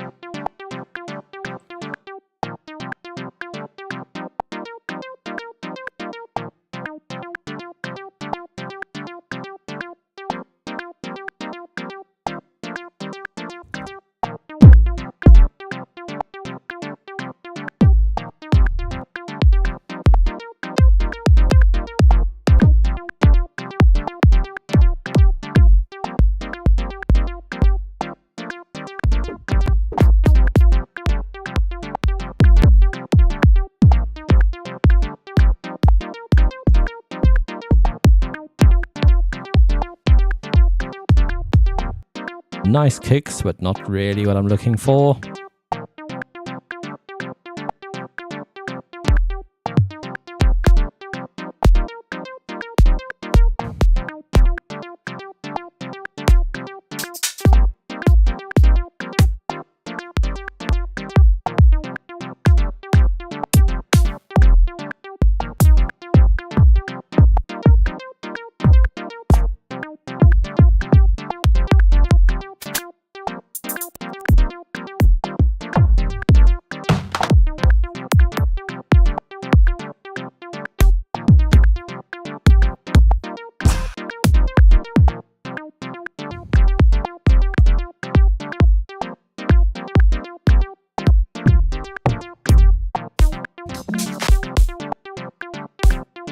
Oddly enough, his kicks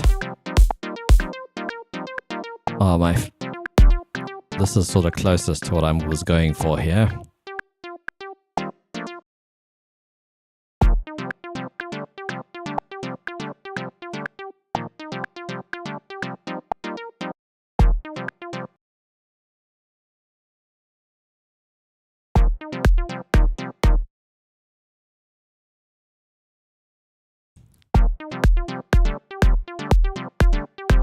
Metronome off.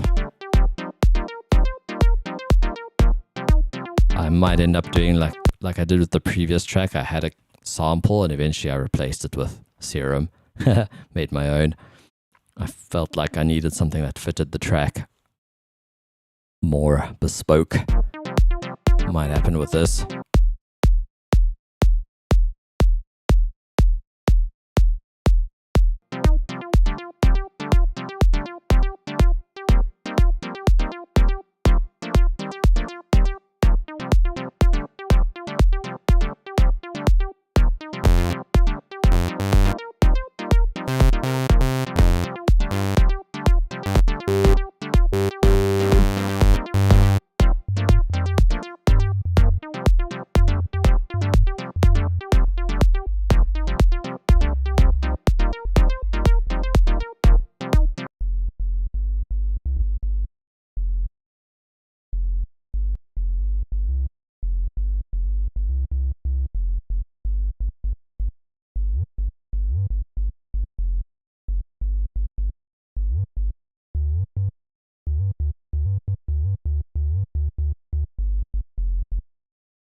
I'm ignoring phase for now. I'll probably sidechain this later.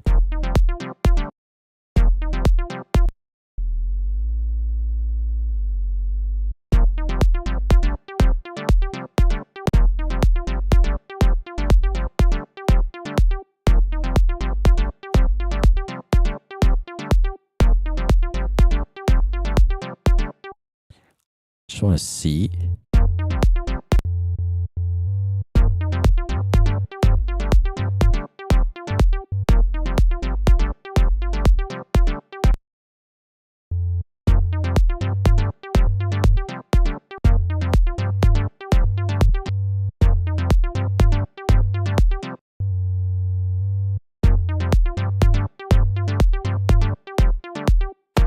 I think that's the right key.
So yeah, now I've got this being triggered by MIDI from this kick drum, even though the kick drum is a sample, because I've got resamplematic sending MIDI out every time the gate opens, sending it out to channel 2.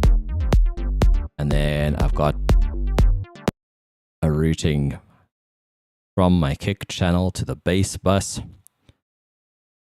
sending MIDI channel 2 to bus 2.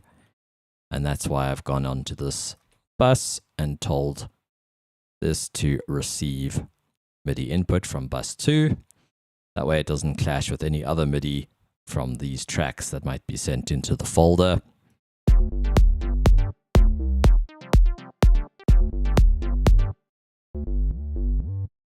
And at the moment, because it's between the splitter and joiner, it's just affecting the low end. If I put it at the end or beginning, you'll hear it ducking everything, which is fine for now.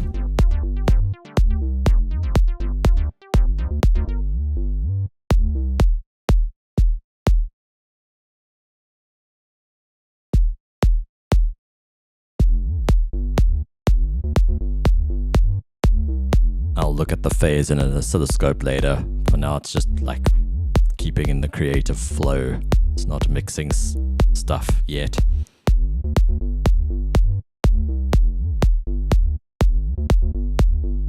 Make some sort of a bass. We're still on 1 bar loop. I'll extend it as well. Actually, let's make it envelope 3. Make it very short and snappy. Destination, global tuning.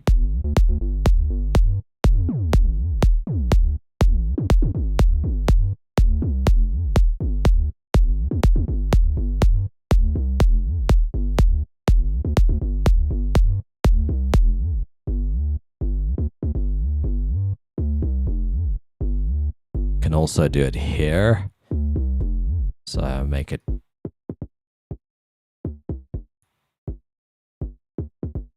I listen to the attack. That's too much attack.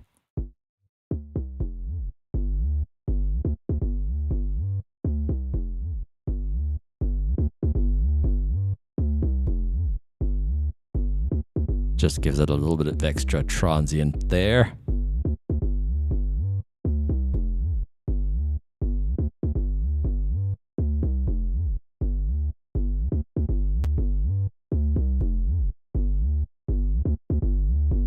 Not sure if it's necessary.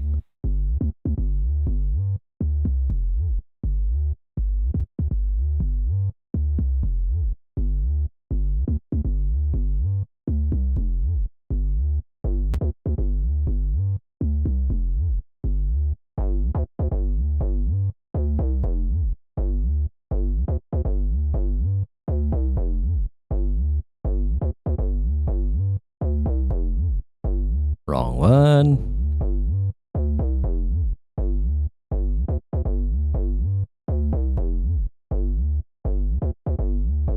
I guess because we drew it in, all the velocities are the same volume.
I'll do some gain compensation.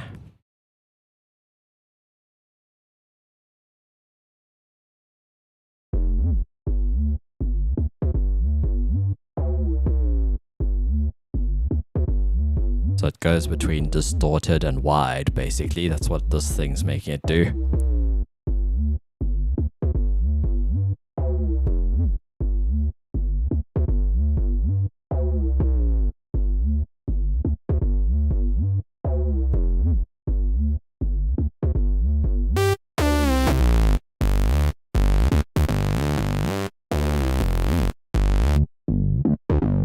Whoa, that's pretty filthy.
Interesting sound. Not sure what I think of it.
Gonna have some sort of a response sound over here. Let's see if any of my old sounds can suit the job.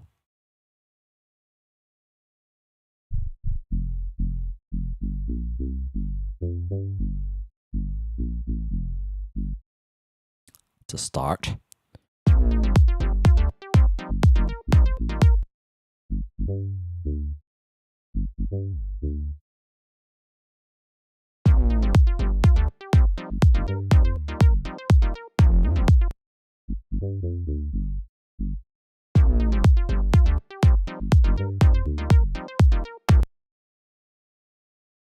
Bam. That new shortcut. Hell yeah.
I'm loving it so far. It's doing exactly what it should do.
I'd like the higher notes to not have as much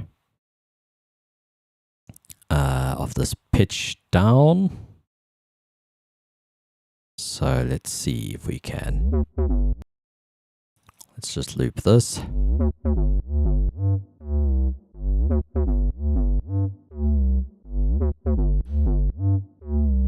I believe we can edit this curve now.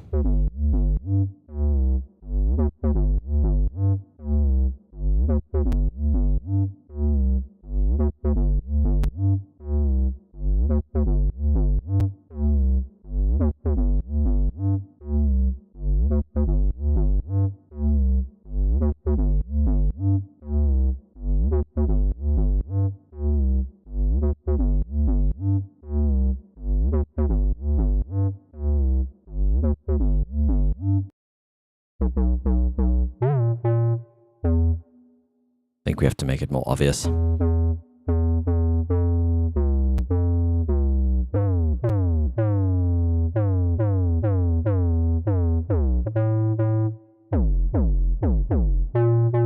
Yeah, it's working.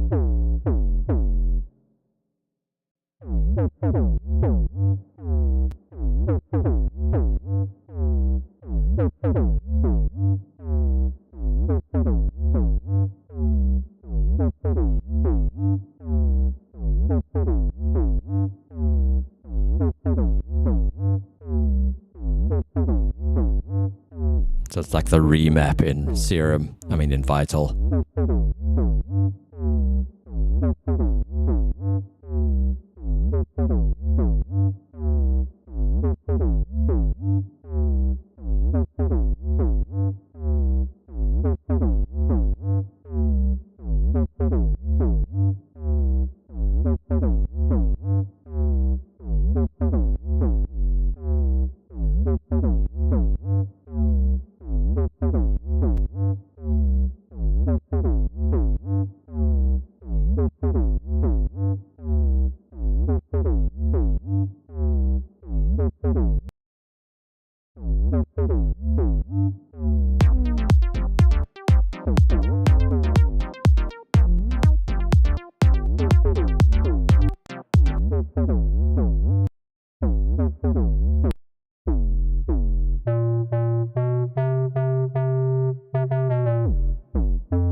Yep, it's certainly working.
I'm not feeling it right now, to be honest, but I'm hoping I'll get there.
Ooh.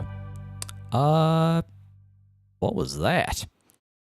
I could have sworn my notifications were broken for a long time. I saw Auntie's name there. What did you do, Auntie? Sorry, I missed it.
Damn, that's loud.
I've noticed Serum 2 doesn't output MIDI by default, which...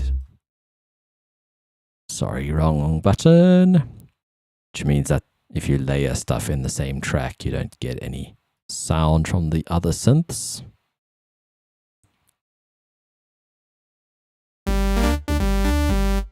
There we go. Let's see if I have anything interesting here.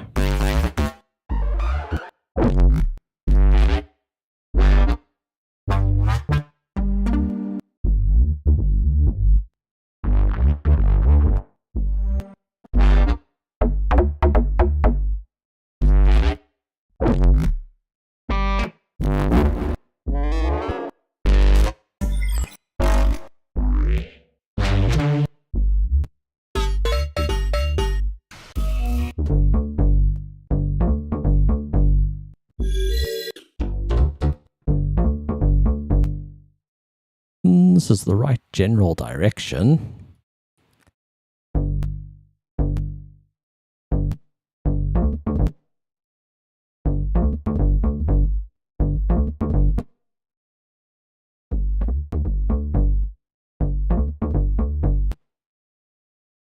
Portamento. I haven't used Vital in a while.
I'm probably going to replace this Oliver loop at some point. I just wanted something to get the groove going.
kind of don't hate it. So we've made progress.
Ooh, fancy new interface.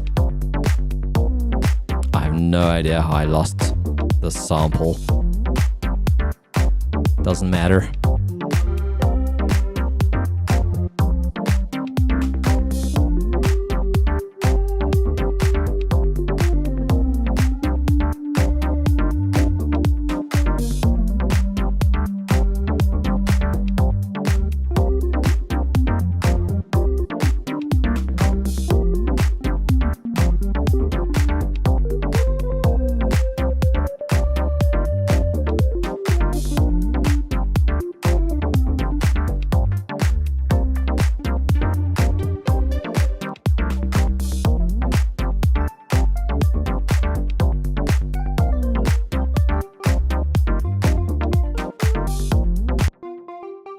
Sounds I made in Serum over the years.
That's very around the world.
Man, the mosquitoes are still out in full force.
Oh, yeah. We've had quite the summer of mosquitoes this year. I don't know. Feels like more than normal to me.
Nope.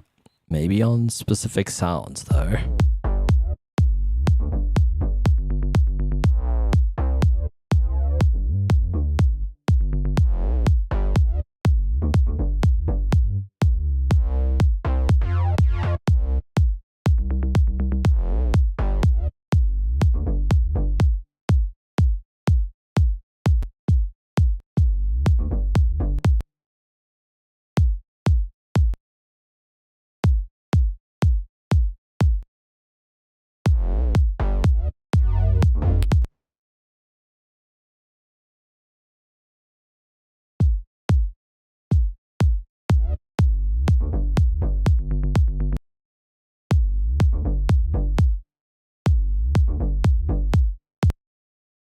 feel like that should be on its own thing outside of the bass bus, or maybe the bass can only duck the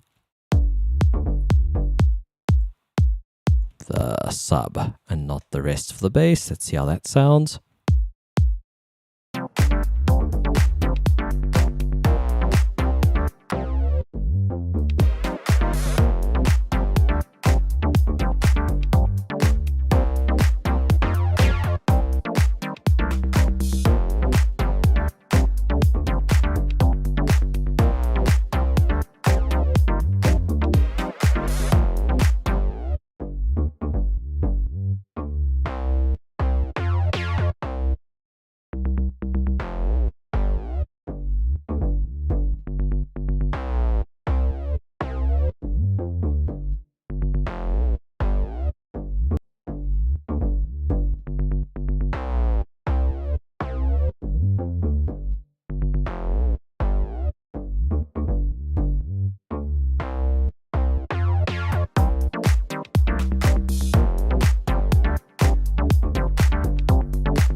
One sec.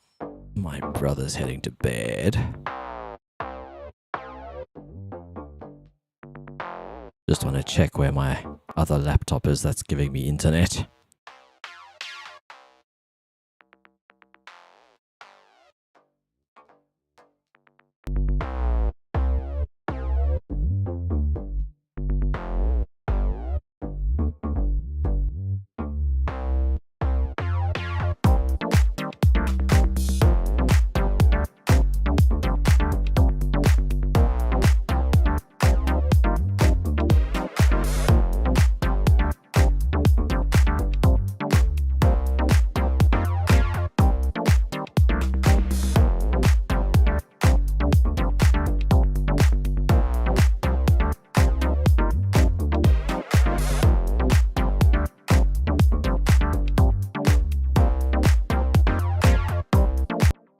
I do need to go to bed though, so I'm going to head off shortly. Just want to see one quick thing.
like it.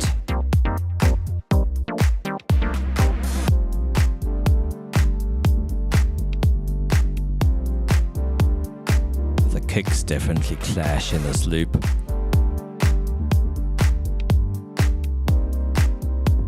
I can get around it.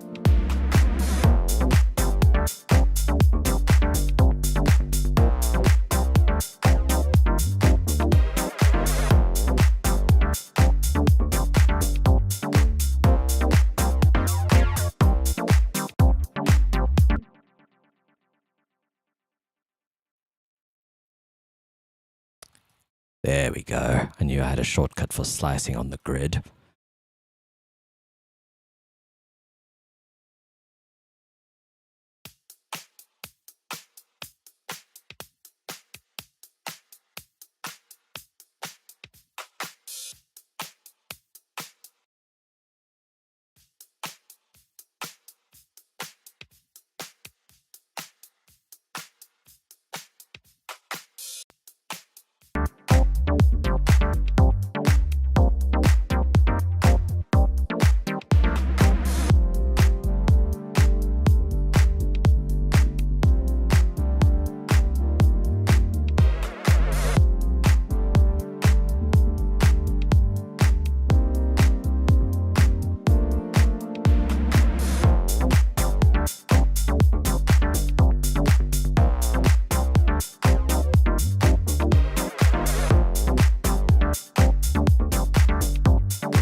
All right, you guys get the idea. I'm going to head off as well. Good night. Good night. Take care, guys.